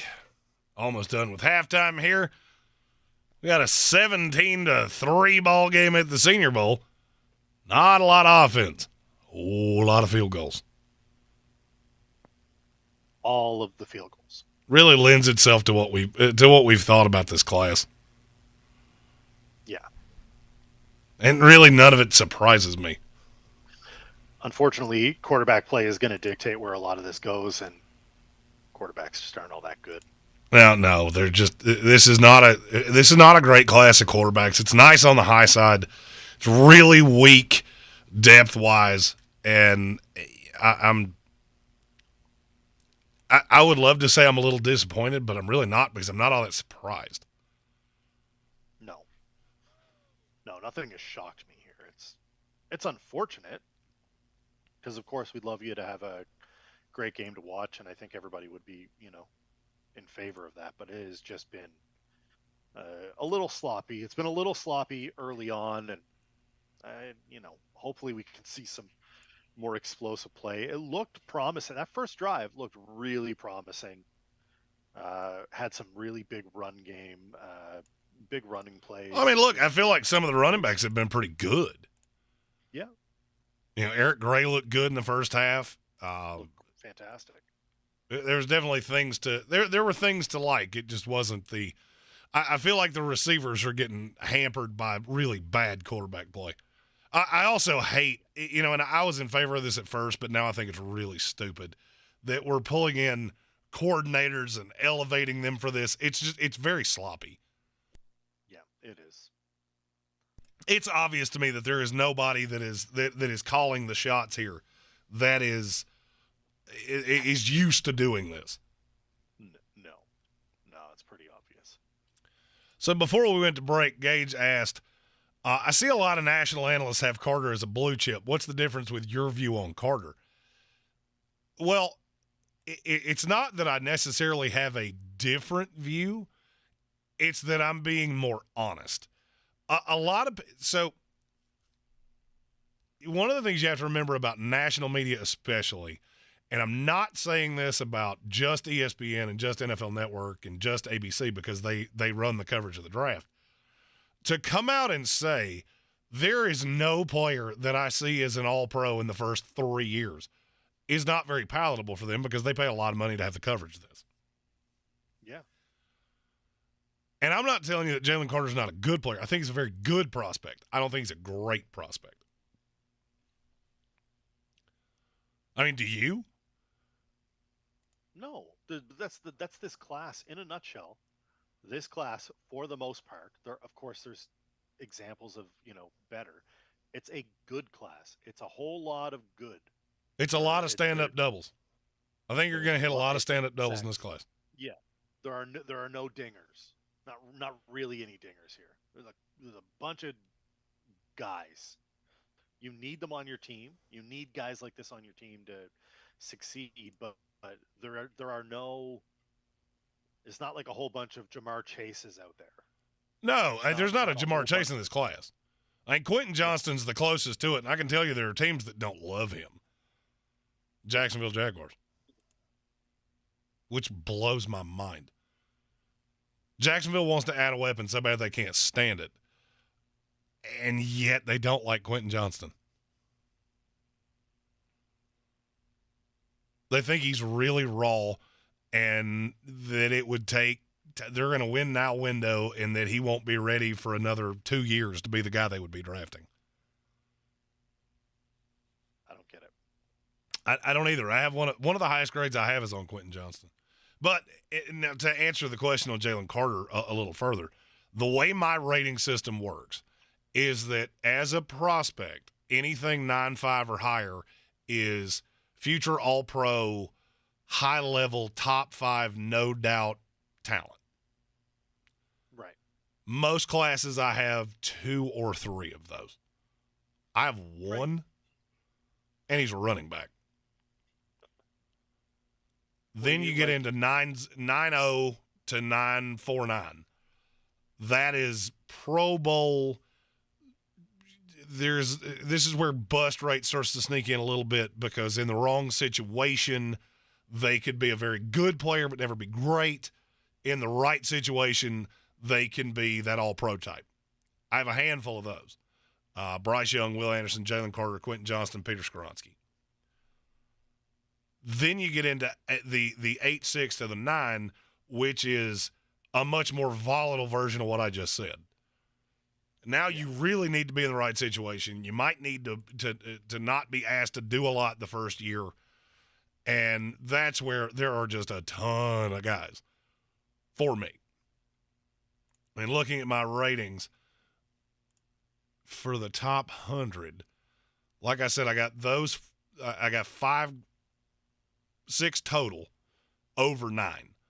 Between 8, 5, and 9, I have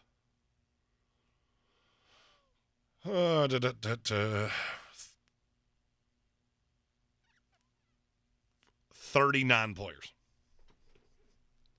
What that means is that you're catching virtually the same talent at 6 that you're getting at the top of the second round. That's why I was so down on Chicago giving up that second-round pick for Chase Claypool. It just didn't make any sense to me.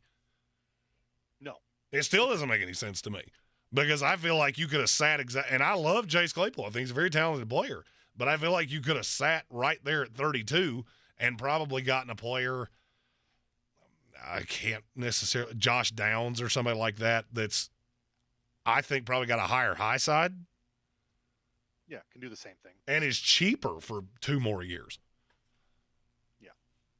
And one of the things you'll learn about me, I hate trading draft picks. I'm not a fan of it. I hated that Denver did it for Sean Payton. I have a lot of qualms with people trading draft picks. Gage Camplin said the Jaguars have Calvin Ridley next year. And I know that they view Calvin Ridley as one of the solutions. So they feel like moving forward, they have Christian Kirk, they have Calvin Ridley. They want to bring back Evan Ingram. They want a big presence on the outside. But Quentin Johnston's really the only one of those in the first 2 rounds, and they've basically come out and said they're not interested.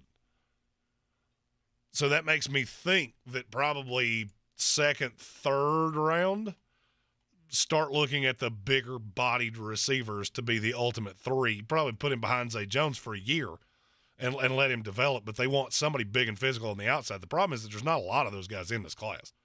Quentin Johnston's 6'4", 215. Do you know how far I have to go before you get into another guy that's over 6 flat? Now you're into the third round with Mingo and Hutchison out of Iowa State. You got a lot of Cedric Tillman, Dontavian Wicks, A.T. Perry. Just A.T. Perry. That's a name that's going to be said a lot. You're going to hear it a lot. Just know it's coming. Then you get into like that second-tier receiver, and I'm dumbfounded that anybody's watching tape on Quentin Johnston going, I want a big outside receiver, but not that one. It's I'll be honest with you, it's a waste of money reaching. So you when you get picked higher, you earn more.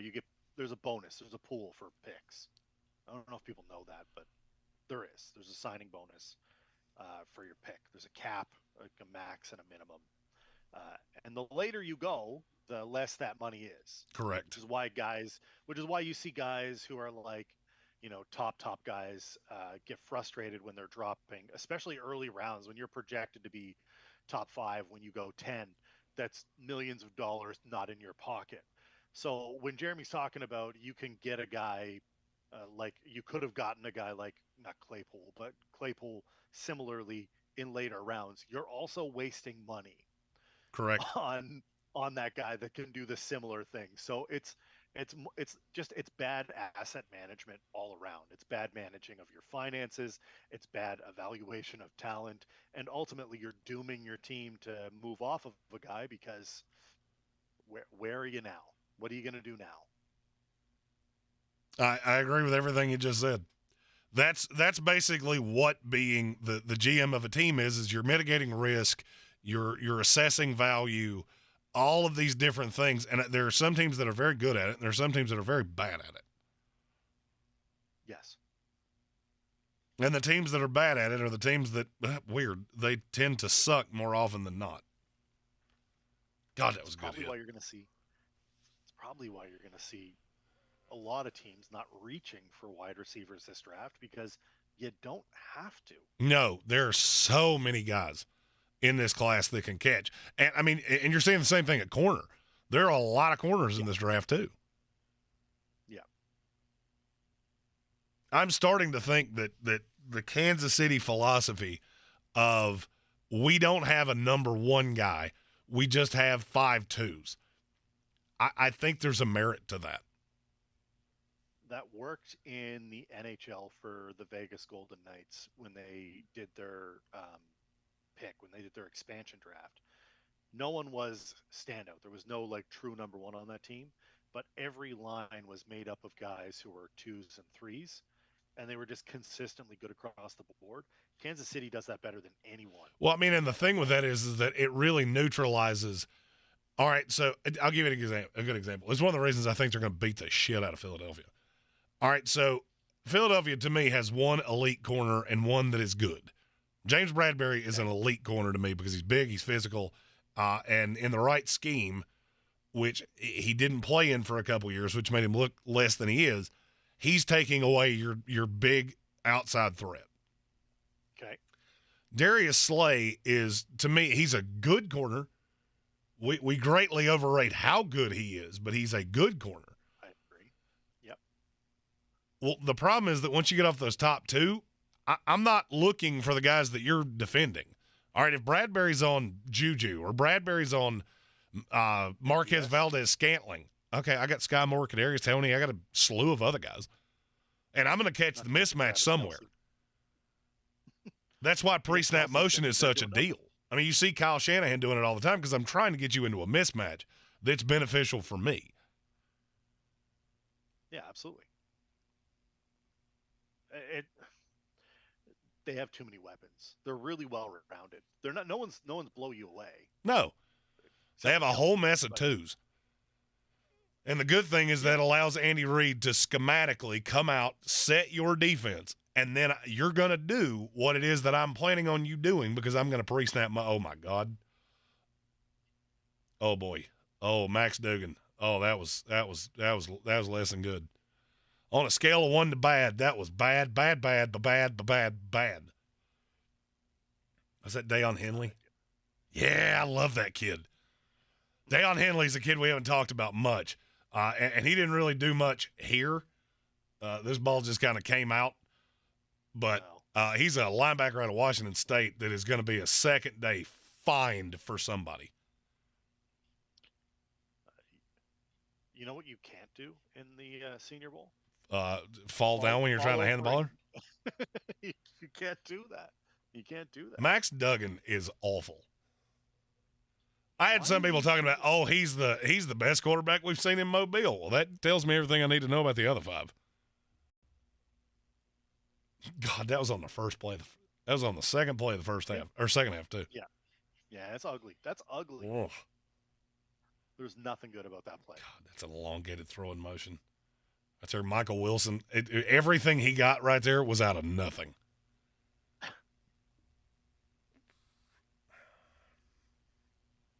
It's our first turnover of the day. Oh, we're back to Jake Haener. So we put in Malik Cunningham. Now we've gone back to Jake Haener. Yeah.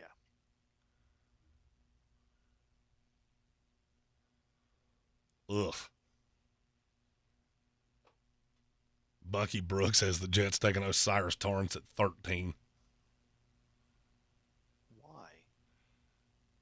Because the line sucks. And I get, oh, God, that's so bad. That's so bad. Anytime you start turning your back to the offensive line, that's a bad sign. Oh, that's a good rep right there for 8. That's a good rep for 8. Tight end. That's a great rep. That was a good rep for 8 right there. Need to call him out right there. That's Tyreek Stevenson.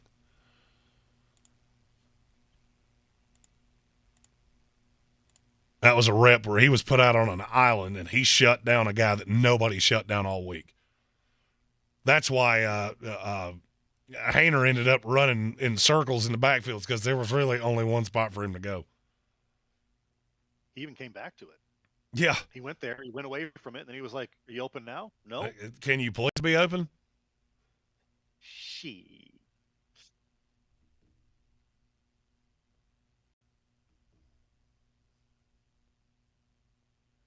Timeout on the field. 13-11 to go here in the 2023 Reese's Senior Bowl.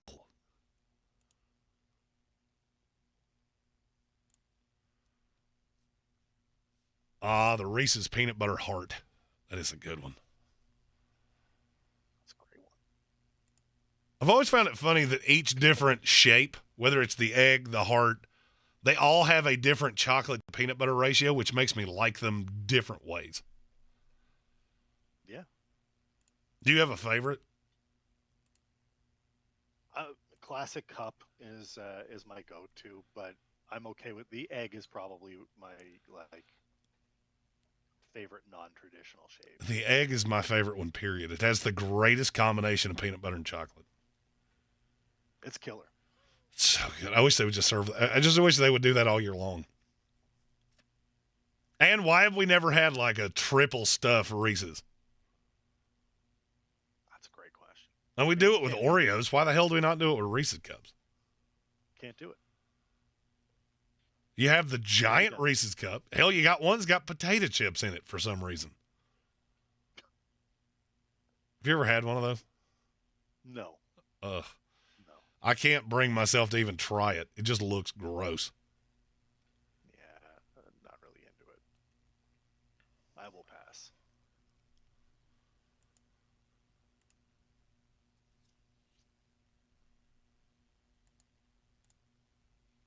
I wonder why we went back.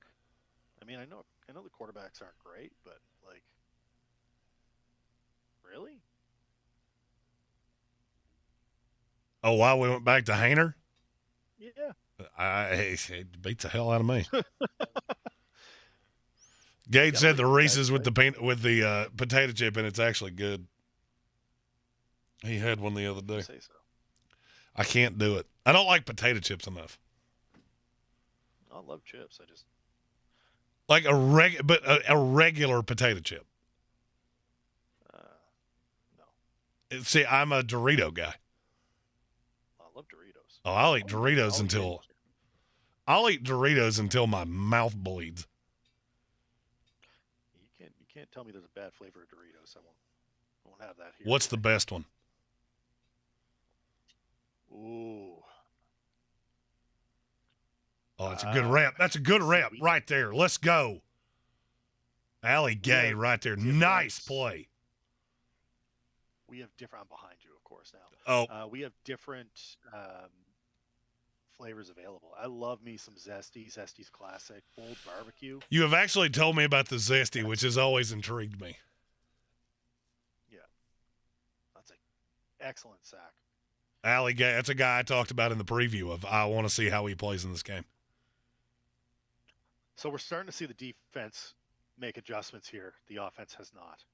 Well, I mean, Jake Hayner looks like he's just ready to go home. That was a terrible drive for him. Yeah. Yeah, I'm a fan of Oh, God. Yikes. Youpie! Woof. That was a knuckleball from Ryland. So the turnover does not hurt them. Yeesh. Yeesh. Chad Ryland, the kicker from Maryland, just absolutely knuckleballed one. He actually got lucky that leveled out, or it could have been really bad. Yeah.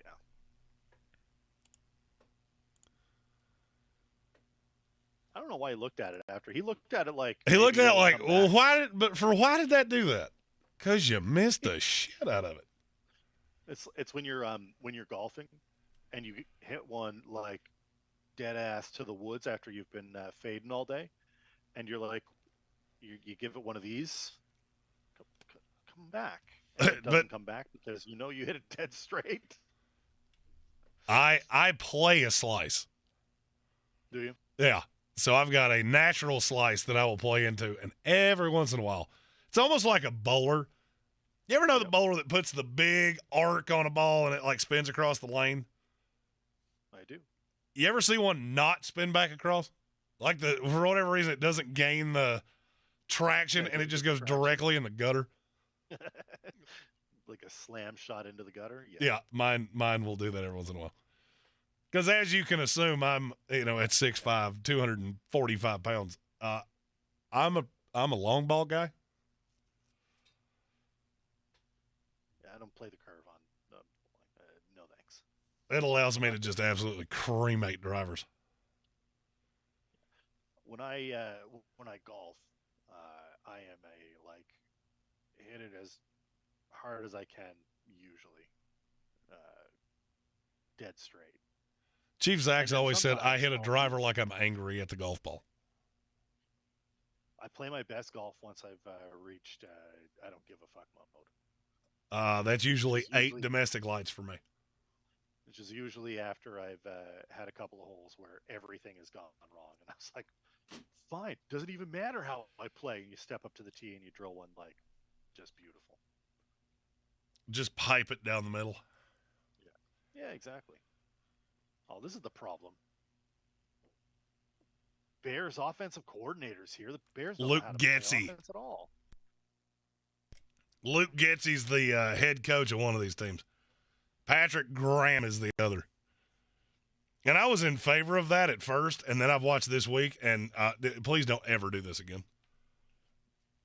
No. I mean, I get why you did it, but it's not working the way you wanted it to. That was a throw into 5 guys.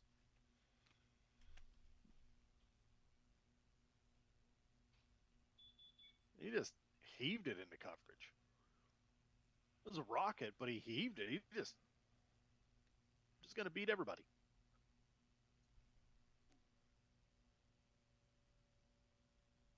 Chris Rodriguez with a little 6-yard run there.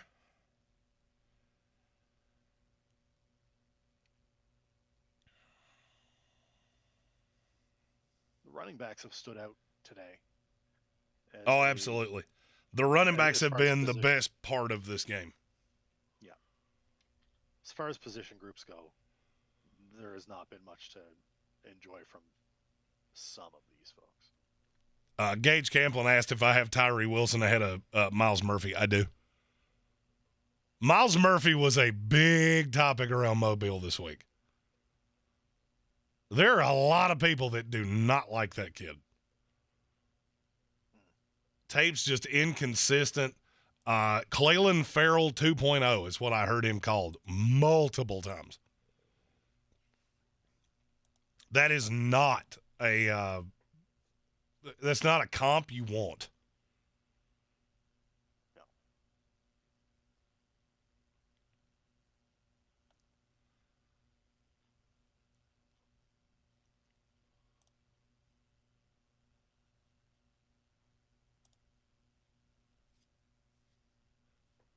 But to answer the question, I just feel like Tyree Wilson can do more things.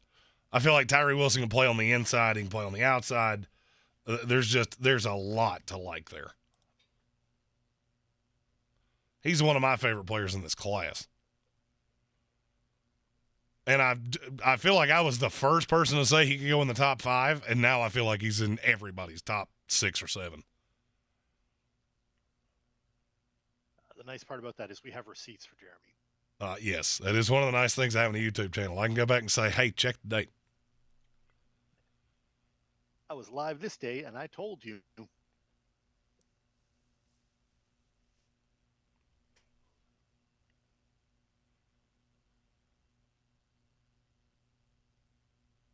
Oh, Mingo just tried to go get it. That's a terrible decision. And he almost did.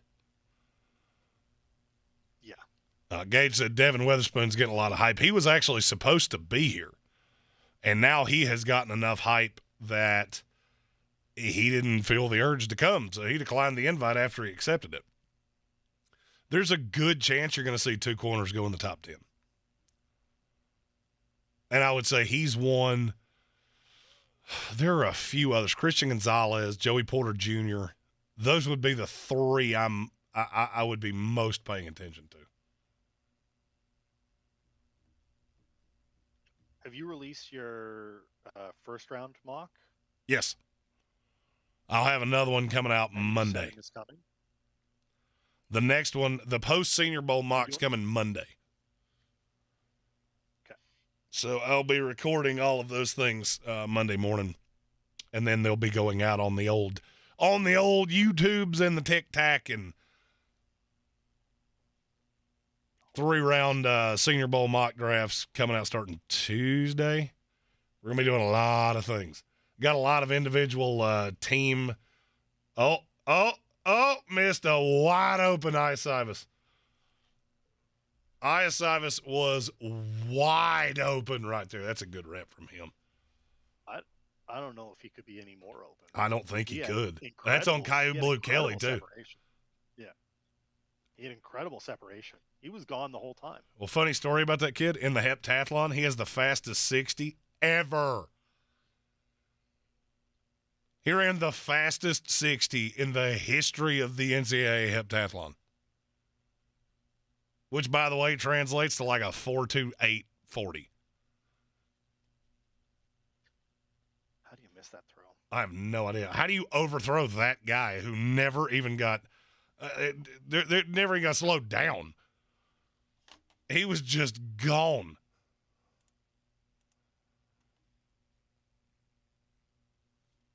Gage says Gonzalez gives me Caleb Farley vibes without the injury. I like Gonzalez. I like Gonzalez about as much as I liked Farley. The problem with Farley is he just lived hurt. Yeah, he is. A red velvet cookie. The fuck is red velvet?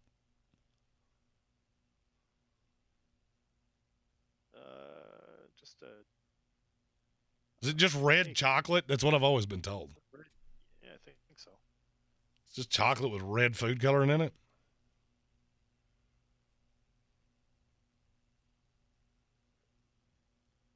It's a red, brown, crimson, or scarlet colored cake.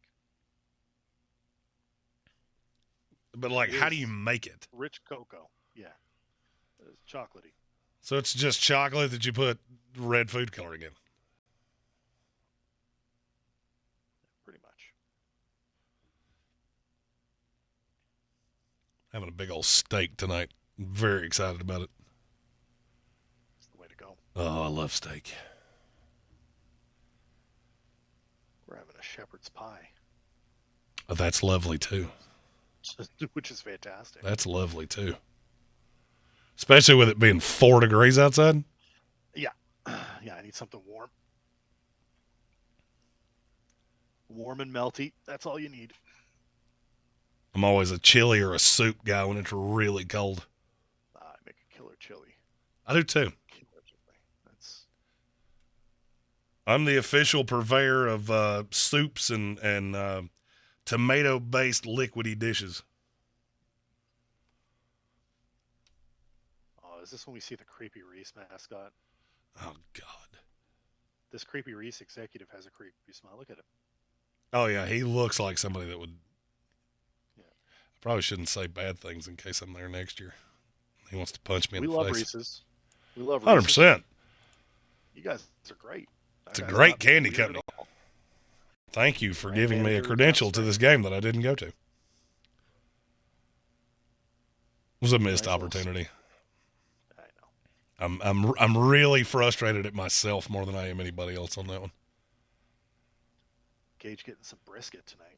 Oh, brisket's You good. can't go wrong with brisket. That's a good choice. There's I'd have to ask Amy. She picked it up the other night. There's a place that does burnt-in brisket mac and cheese. Oh. Say less. Oh. And they've got a specific barbecue sauce for it. Yeah, I mean. Good.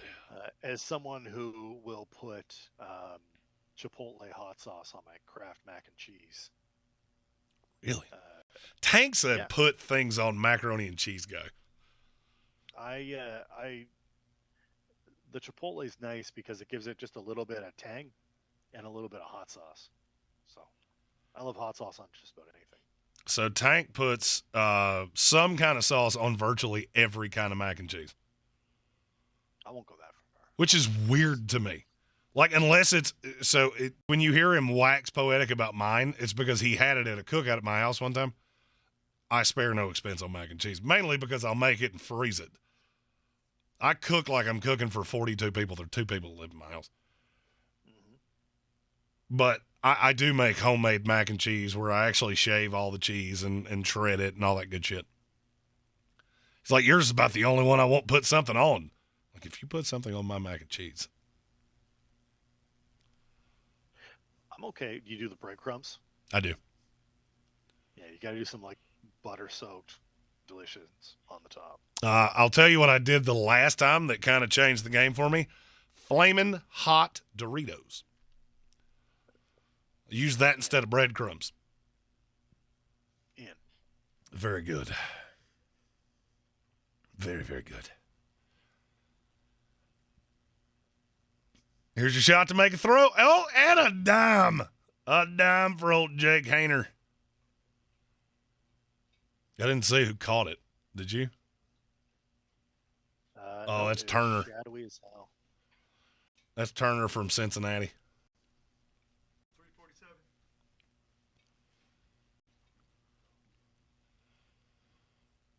347. Momentarily, I'm going to have to mosey down the hall and do a UNCA halftime, so I will leave you in the capable hands of Mr. Smith for 10 to 15 minutes. I'll be here. It won't burn down. If you want to talk about hockey, you're totally entitled to. Because, I mean, frankly, of the Senior Bowl. Frankly, I think if anybody's still watching this,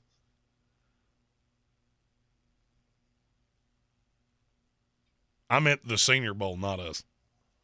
Yeah, I know what you meant. Us, I think it's funny that people keep clicking on ours thinking it's a like some hack version of the game.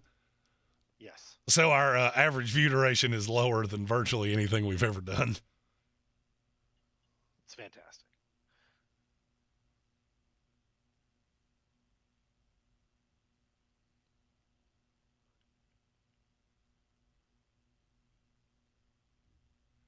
I think Cody Mauck has played every position on this line today. He might have.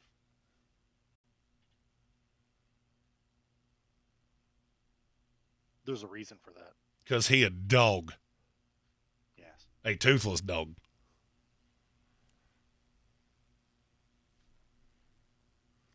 Yeah, Crazy Blade. I think it's over. I think that game's over.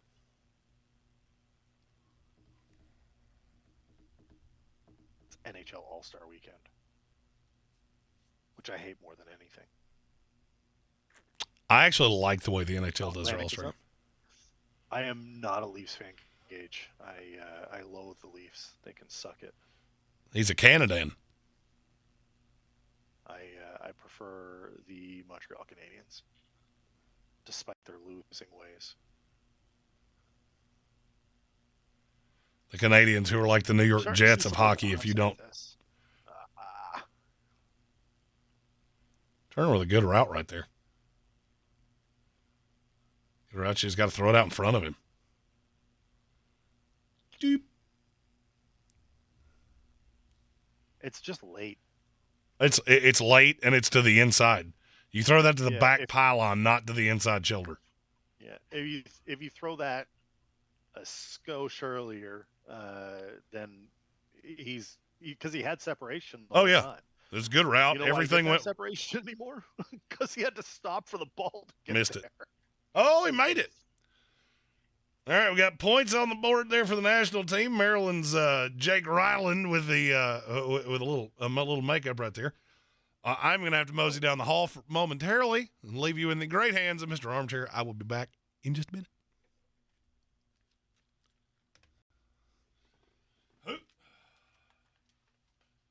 They've got our 2023 draft pick order up on the board here.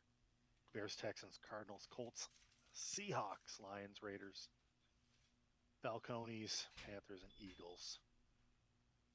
Yeah, my Canadians are awful. I have been a long-suffering Habs fan, Gage. Um, we went on our one successful run before we got to actually pick in the draft, and it was magical and incredible. And then we ran into a buzzsaw known as the Tampa Bay Lightning, and that was that. So I personally have been a Habs fan since 90 something, 89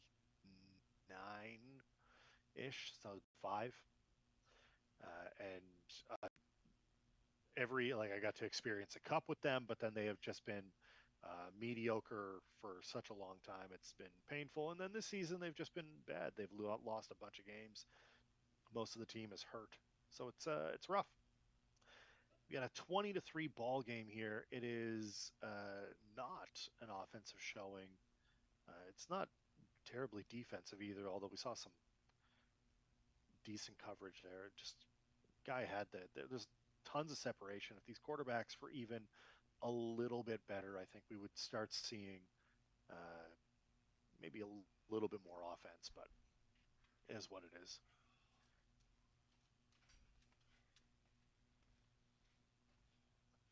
I'll ask anyone in chat that's listening, what are you most looking forward to post Super Bowl? Is it draft? Are you looking forward to seeing trades, free agency? What's going on?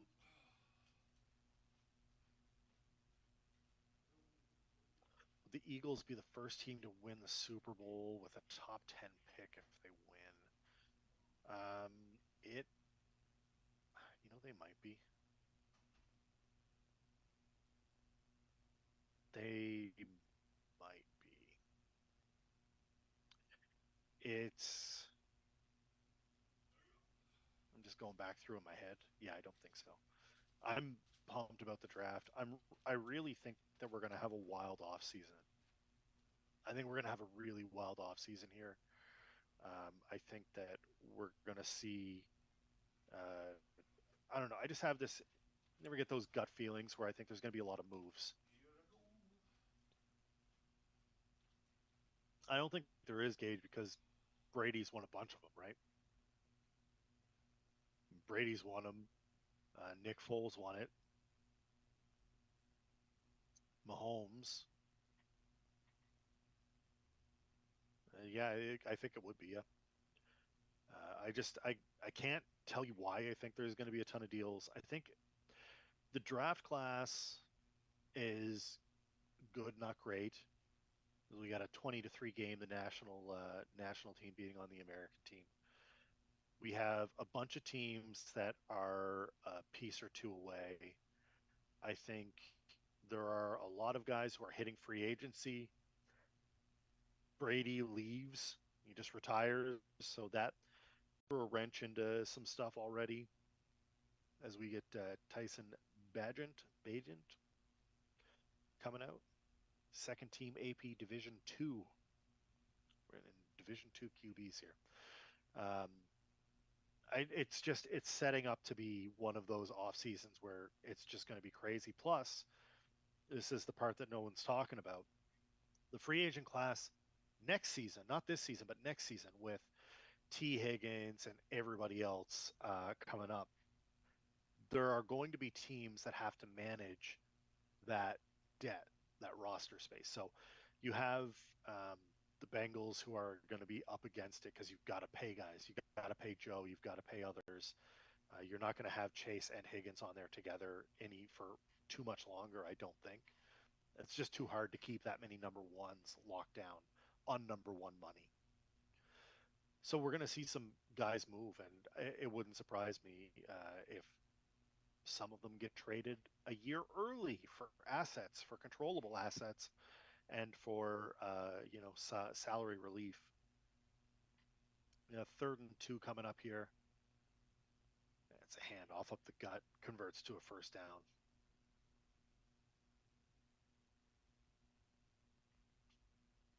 For Jeremy Sanity, Albie lands the Rodgers.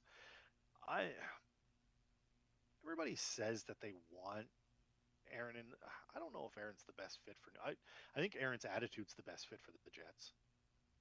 I think the Rogers,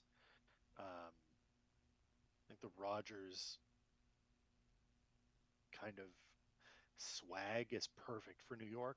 I think he's that guy, and I think if he goes there, they have to be Super Bowl contender.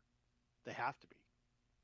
And I think the thing that we take out of this, you think Chicago goes after Carr or Carolina goes after Seattle? Jesus Christ, crazy blade, I can't read.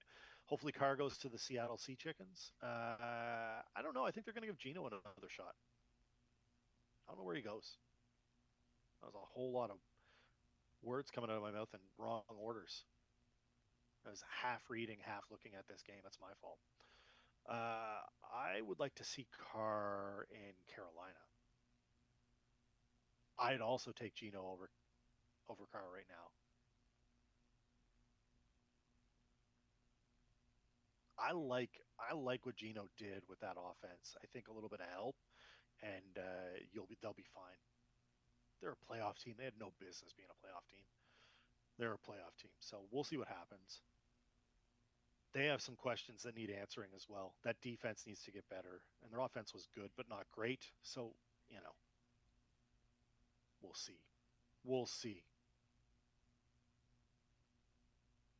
2nd and 10 coming up here. 58 seconds left. Yeah, they need defense badly, Cage. You're absolutely right. Wide open dart. Wide open dart. It's a beautiful throw.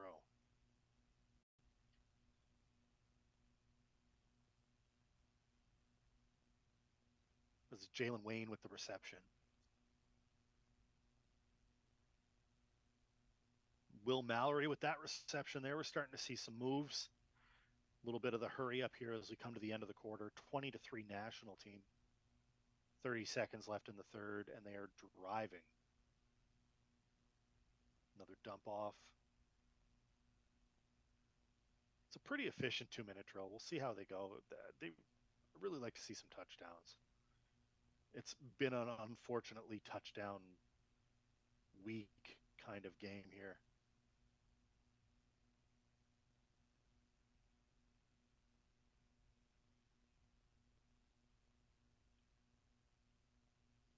Gage, I don't know what the Bills should do. The Bills need to understand that they need a run game that's effective and efficient. And sometimes you saw Devin Singletary be that guy. Sometimes you saw James Cook be that guy. The problem that you ran into is you never saw them stick to it long enough to make it worthwhile. I'll tell you one thing that I can hang my hat on every day. Josh Allen can't be that guy. Josh Allen can't be your number one running back. He just can't. They need it. They need it. And I don't know if they need to add that in free agency. I don't know if they just solidify the line, maybe add on the defensive side. They lost Von Miller. They're a really good team. They're a really good team.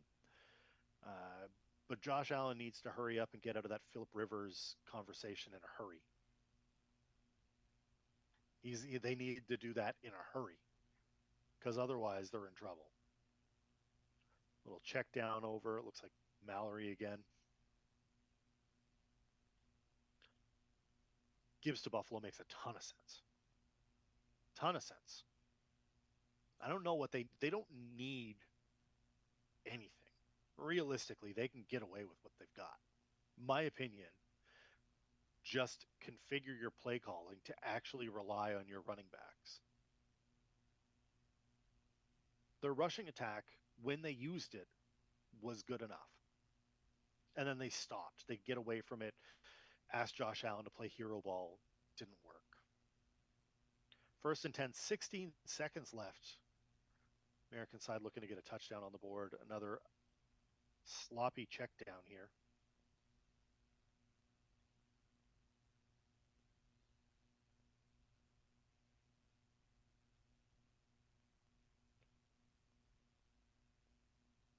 Yeah, I know they already have Cook, but they didn't use him. I don't know if I don't know what that says about him or what's going on with it. Isivas with the miss there. It was a bad throw, though. 12 seconds left, 2nd and 10. They need something. I don't know what it is. It's a magic piece somewhere. They need something. I can't tell you what it is. I have long said that they need a running game. Wide open scramble here. Right? No. Throw a pick instead. They said he's out of bounds. Almost threw a pick. Need a bruising back to wear down the defense. I don't hate it. I don't. They need to do something. They need something that isn't Josh Allen running the ball all the time. That's all there is to it. Is he out? Is he out of bounds? He's real close. I think Buffalo would be very happy with a bruising back. Yeah, and I think they would be happy with that. There's a big free agent play here too, and the field goal is no good. No good as we end the third quarter, 20-3 national team. Yeah, the Madison's an interesting case. I don't know where he would rank as like the other guy. Like where would you so would you have Cook as your every down back?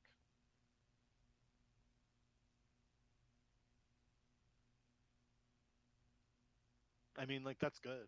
That's I'm okay with that. Yeah, the game does. The game is awful, Gage. It's an awful game. We're trying to keep it as entertaining as we can. I am unfortunately uh, running solo until Jeremy's back. See, I don't know if Madison's good enough to be an every down back. He's had good games when Cook has been out, but I don't know if he's the guy. And I don't know. I don't know. And that's not to say it's not the answer. It very well could be. I just don't know.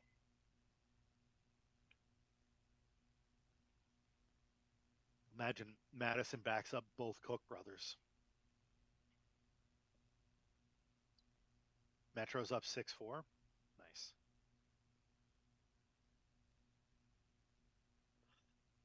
I like Dalvin a lot. I think Dalvin Cook has been elite, but running backs fall off pretty quick. Yeah, Dalvin's been the dude, so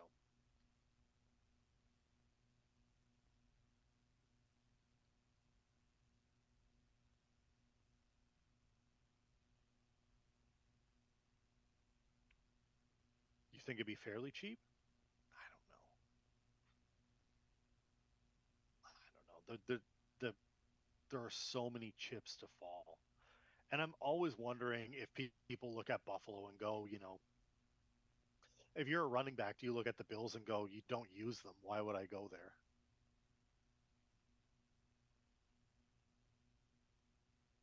Yeah, Dalvin Cook has not been your short yardage guy, but he's big time play guy. Big time play guy. I mean, if y'all don't want him, you can trade him. That's cool. I'm fine with that.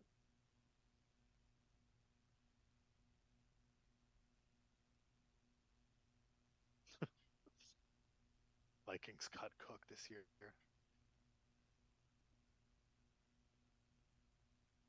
We'll see. This this whole offseason is going to be wacky. It's going to be wacky.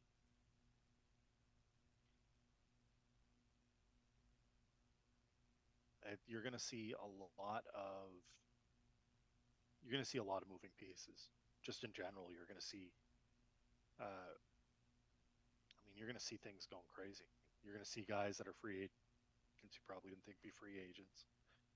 Uh, I don't know if they'll get nothing for him. He had 1,100 yards last year. What's he coming up on career log or career wise?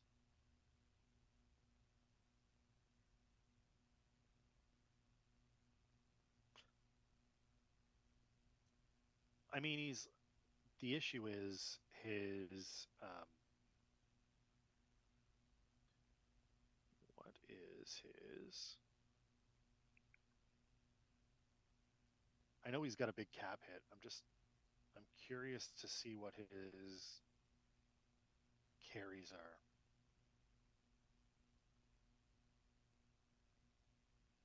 I mean, he's got 1,200 carries. It's not like it's nothing.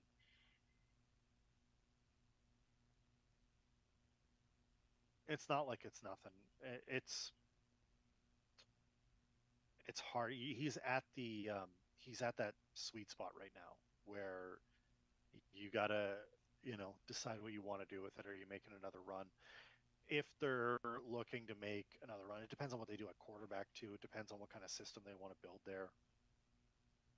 Minnesota's got a lot of questions to answer. National team trying to run it again. 2nd and 9. That went nowhere.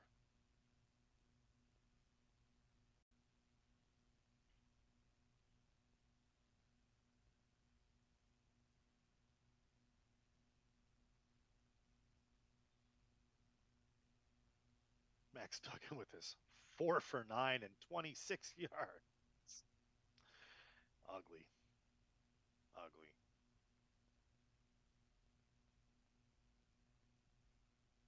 I mean, he's the 4th highest salary for cap hit. So, like, I get it. Oh, that's a pick. That's a pick 6. Yeah.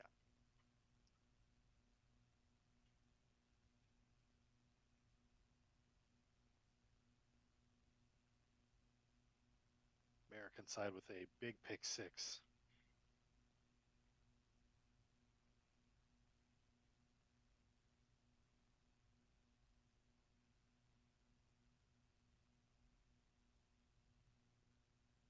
Who is that got the pick?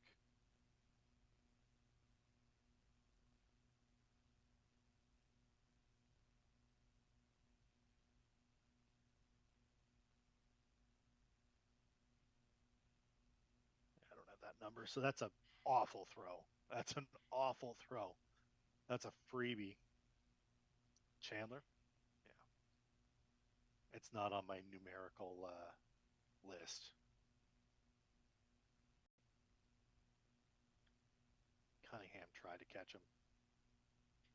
Couldn't get there. That's just bad. That's a bad play. That's a beautiful pick 6. Saw that we got to show off the wheels, got to show off a little bit. It's probably the second best defensive play we've had in the game. Makes it 20-9, extra point pending. Extra points good. 20-10. 13:20 left in the 4th quarter.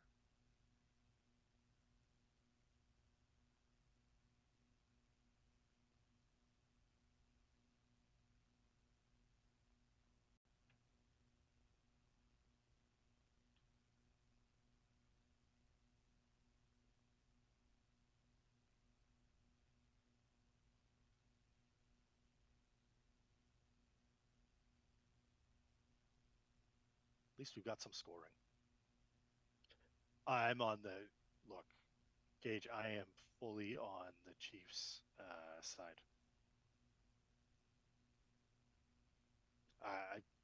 Chiefs by a touchdown.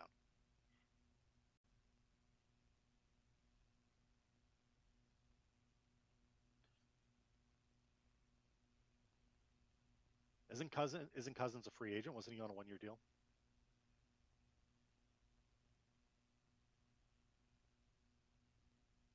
Or was he 2?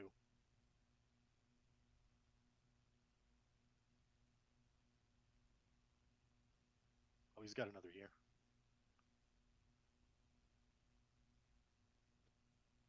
I mean, Cousins isn't your problem. I don't know what your problem is. Christian, you're in a tough spot. And Gage, I'm leaning Chiefs by a touchdown. I think that the Eagles are a good team.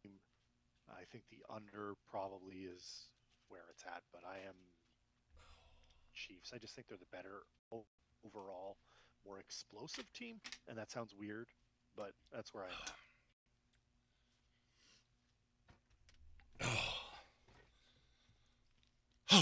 Welcome back. And I'm back. This pick 6. Oh, who had it? Chandler. Really? Yeah. Oh, sorry, that took longer than I anticipated. That's all right. Christian's grilling me on the Vikings, so. Indeed. Anthony Johnson with the interception return for a touchdown.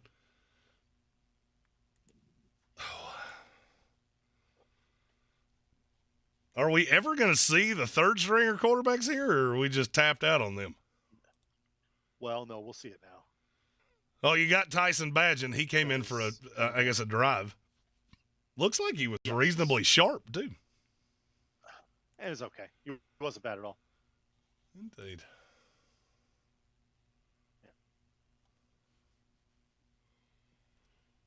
Oh. Yeah, sorry for the delay there. We all have credentials that open up computers. Apparently, nobody's in this building opens up the computer that I was on. Oh. So we kept pushing, and then I finally went, you know what? I'm just gonna do it from my phone. Holt said he fell asleep. Gage said he can't watch this anymore. We love you, Gage. We appreciate you greatly. You made it into the fourth quarter. You're a warrior. Appreciate you dropping in the chat. Oh, yeah. I'm alive. I kept it going as best I can. I put everybody to sleep is what he'd be saying. I'm sure you did you did quite an apt job, my friend. I did what I can with what I had. Evan Hull, he is just a dog. Holt says it was a nice nap.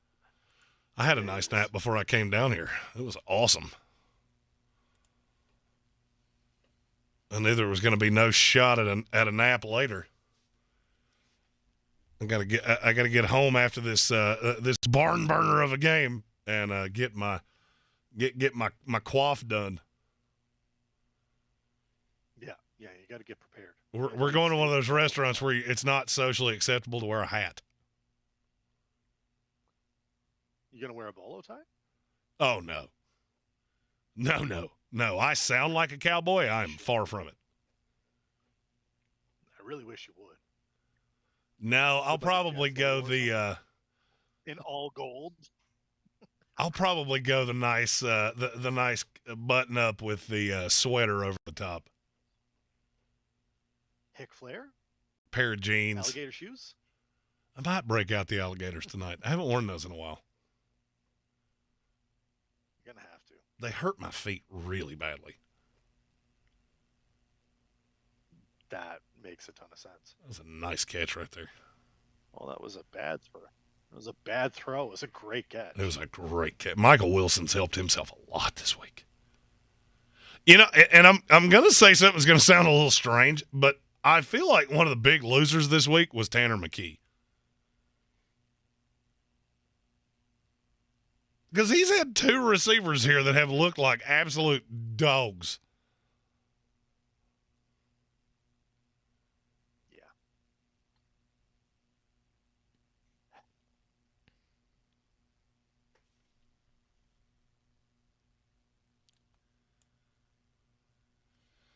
Whew.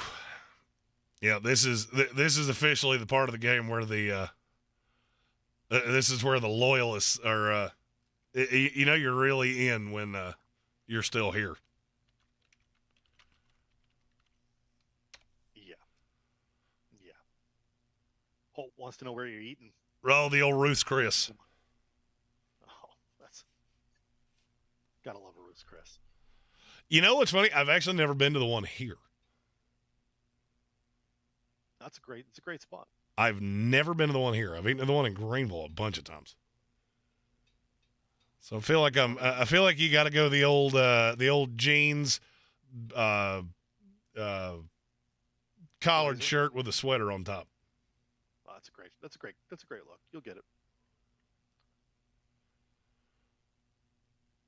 I've gone to the one in Philly and I've gone to the one in Boston. It's a good steak. It's a great steak. It's a good steak. I mean, I still look to Peter Luger's as that's the creme de la creme.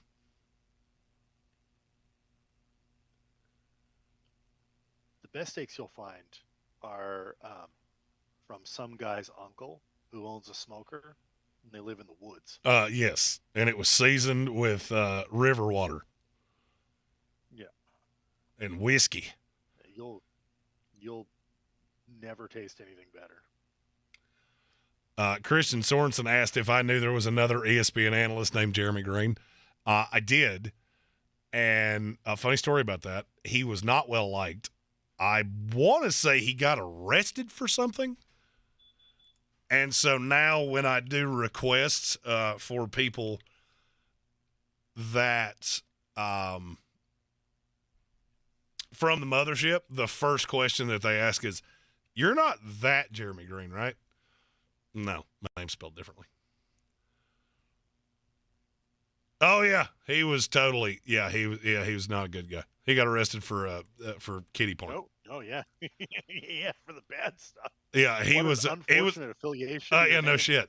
He was also Dennis Green's son. Like you play to win the game, Dennis Greene. Yeah. Yeah, that was his kid. Yeah, I'm not gonna lie, it's a very unfortunate name in common. He's actually the reason I considered changing my on-air name. Well, they are who we thought they were. Yes. Yeah, his kid not a great guy. No.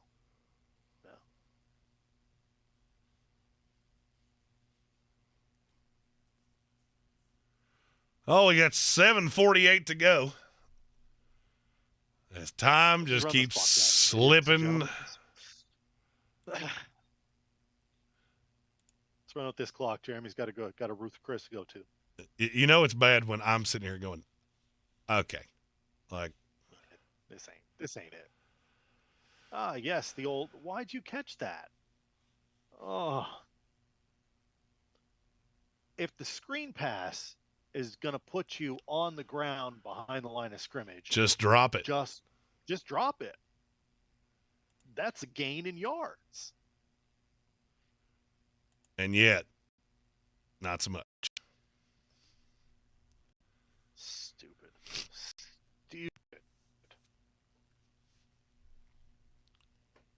But the week here in Mobile has given me a lot to chew on ahead of a mock draft release next week. Feel like this one we're probably going to release it in stages. Makes sense. Ooh, maybe try to build up the old drama.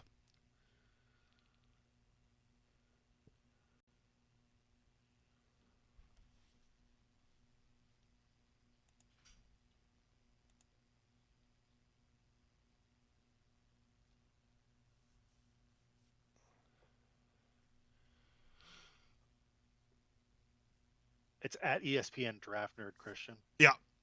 I can't use my real name for that very purpose. Oh, look who it is. Isaiah Land. Oh, he ate, whoever that is, he ate his lunchbox. Yikes. Blake Freeland, you.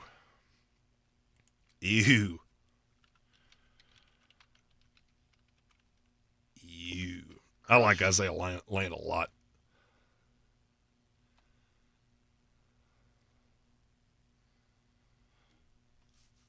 Yeah, Jeremy is at ESPN Draft Nerd. Yeah, I try to I try to distance myself from all. I mean, our names are spelled differently, but of all things that I don't want to be attributed to, that's numbers 1, 2, and 4. While you're there, you might as well follow the at the Sportsocracy. And Armchair Common 2. Yeah. I'm closing in on 10,000 Twitter followers. I'm at 9,501 today. Yeah, I'm not. I'm at like a 1,200 or something like that. I don't use the Twitter enough. 9501. I use the Twitter too much, but that was pre Elon taking it over and giving it back to the bots and the everybody's. And he says he's going to make it better, and we'll see. We'll see. Well, here's what I can tell you. I've had more people follow me that I 100% know are bots in the last 2 weeks than I have in the last 2 years. Yeah. Because it's obvious they're bots. Oh, yeah, they're following 4,000 people. They're followed by 2. Yep.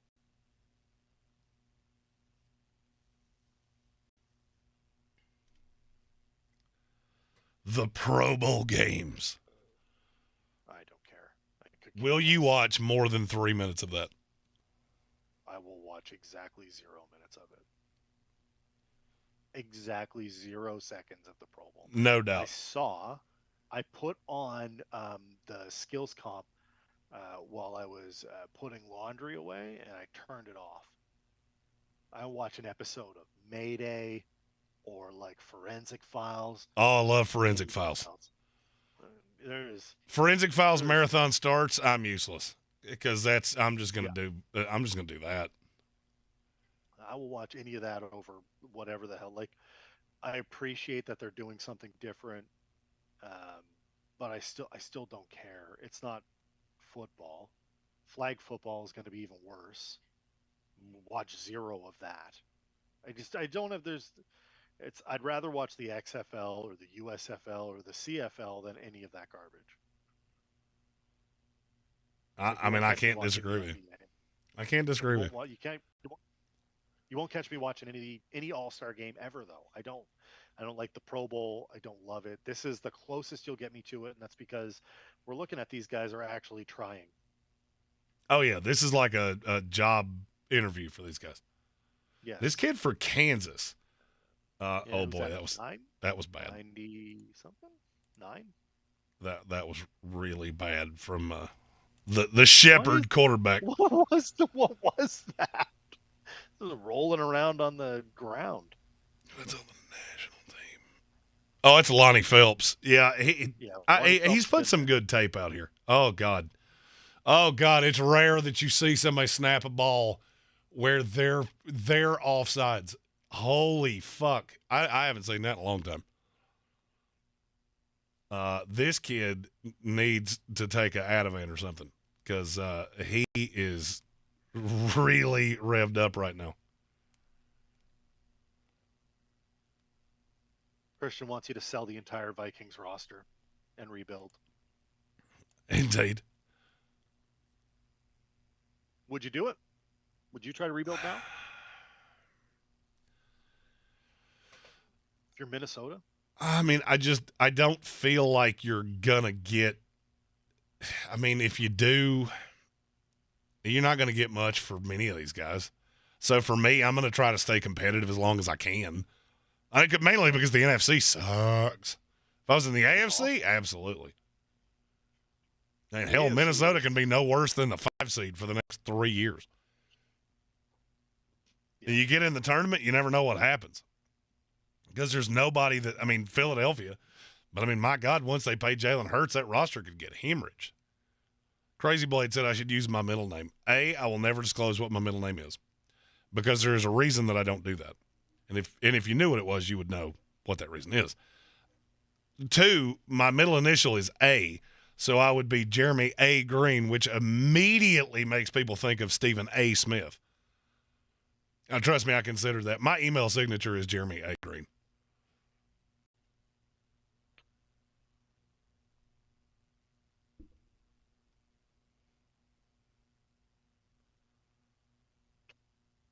As someone who has an incredibly common name. I think you and I have the 2 most common names you could possibly have. Yeah. Holt said, is it Jeremy Amadeus Greene? It is not. That's a great guess. I would actually hate that less than what it actually is. The house is going to guess your middle name now. No doubt. You'll never disclose it, but they're going to get it right, and you're going to be, damn it. Jeremy Appalachian Greene. That's pretty good.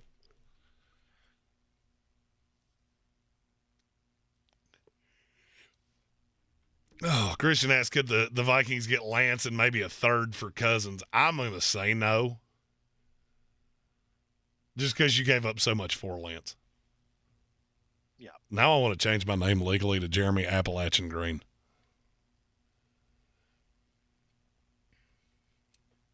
I don't know why you haven't legally changed your name to Hick Flair yet. Also a good idea. The natural light boy.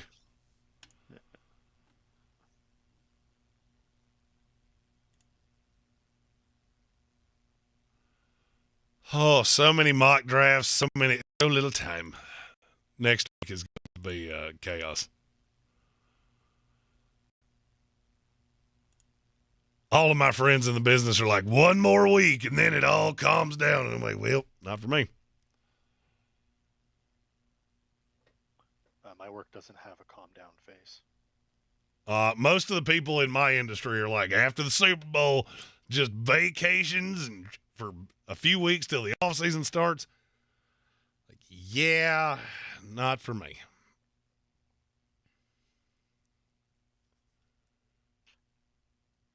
Holt says all the beer's green.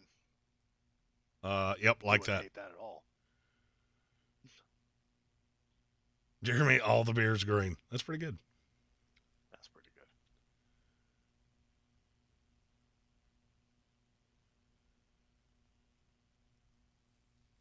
Just over 4 minutes to go here. It's almost over, folks. 49ers could let Lance go for a third. Those reports are probably incorrect. I've heard that, but I don't buy it. They've got 3 quarterbacks in that room. One they're heavily invested in. One is one of the great values in the NFL, and the other is on his way out the door. I don't see any way that more than one of them gets out of the building. No. Mainly because Kyle Shanahan has had at least one hurt quarterback every year he's been a head coach.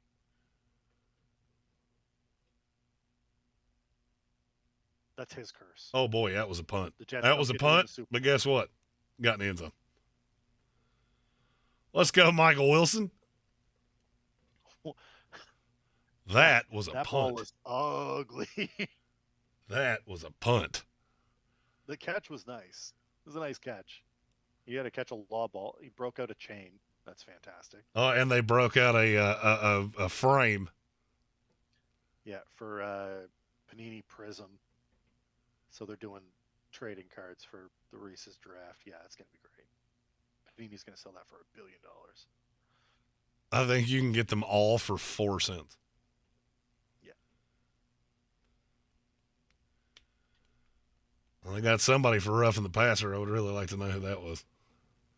Oh, boy. Oh, boy. Oh, boy, that's on Jamie. Frankly, that's on both of them. That wasn't good for either of you. Oh, boy.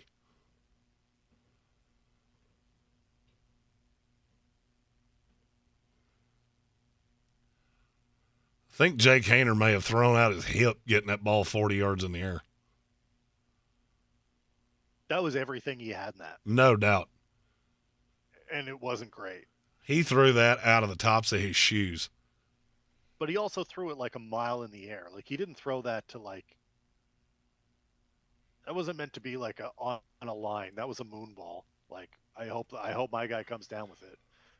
Both of the quarter and the safety there were like, you mean it's coming this way? Daniel Jeremiah has Davis Allen at 50. Okay. Yeah, I don't agree with you there. I mean, I feel like you forgot a 2, and it may not be the first number.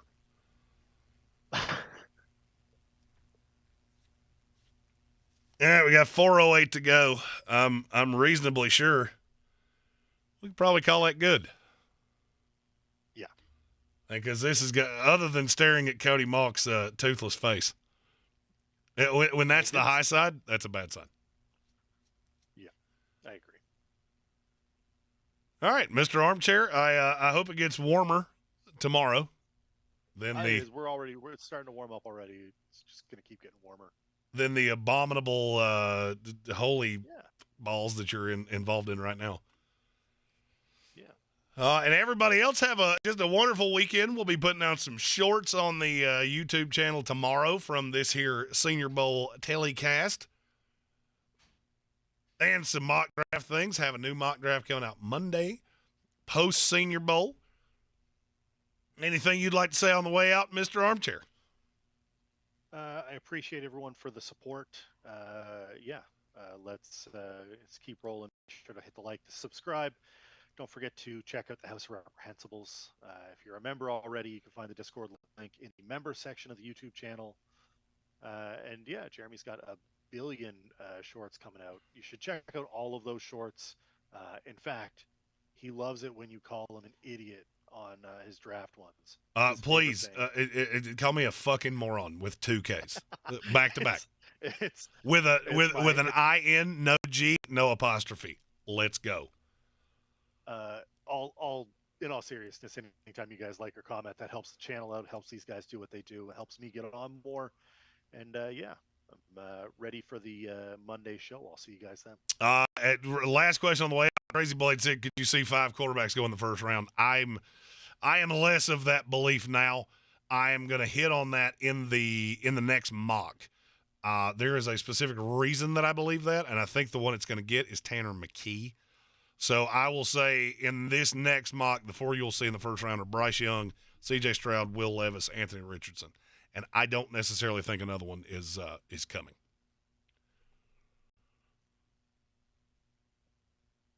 Two-minute drill time at the Senior Bowl. All right, folks, we appreciate you all for being here. Thank you for checking us out here at the Senior Bowl. There's 2 minutes left to go. It's a blowout, frankly. None of it matters. So, for David Smith of Armchair Commentary, he is the Canada Dan. I am the Mullet Man. And we will see you on Monday.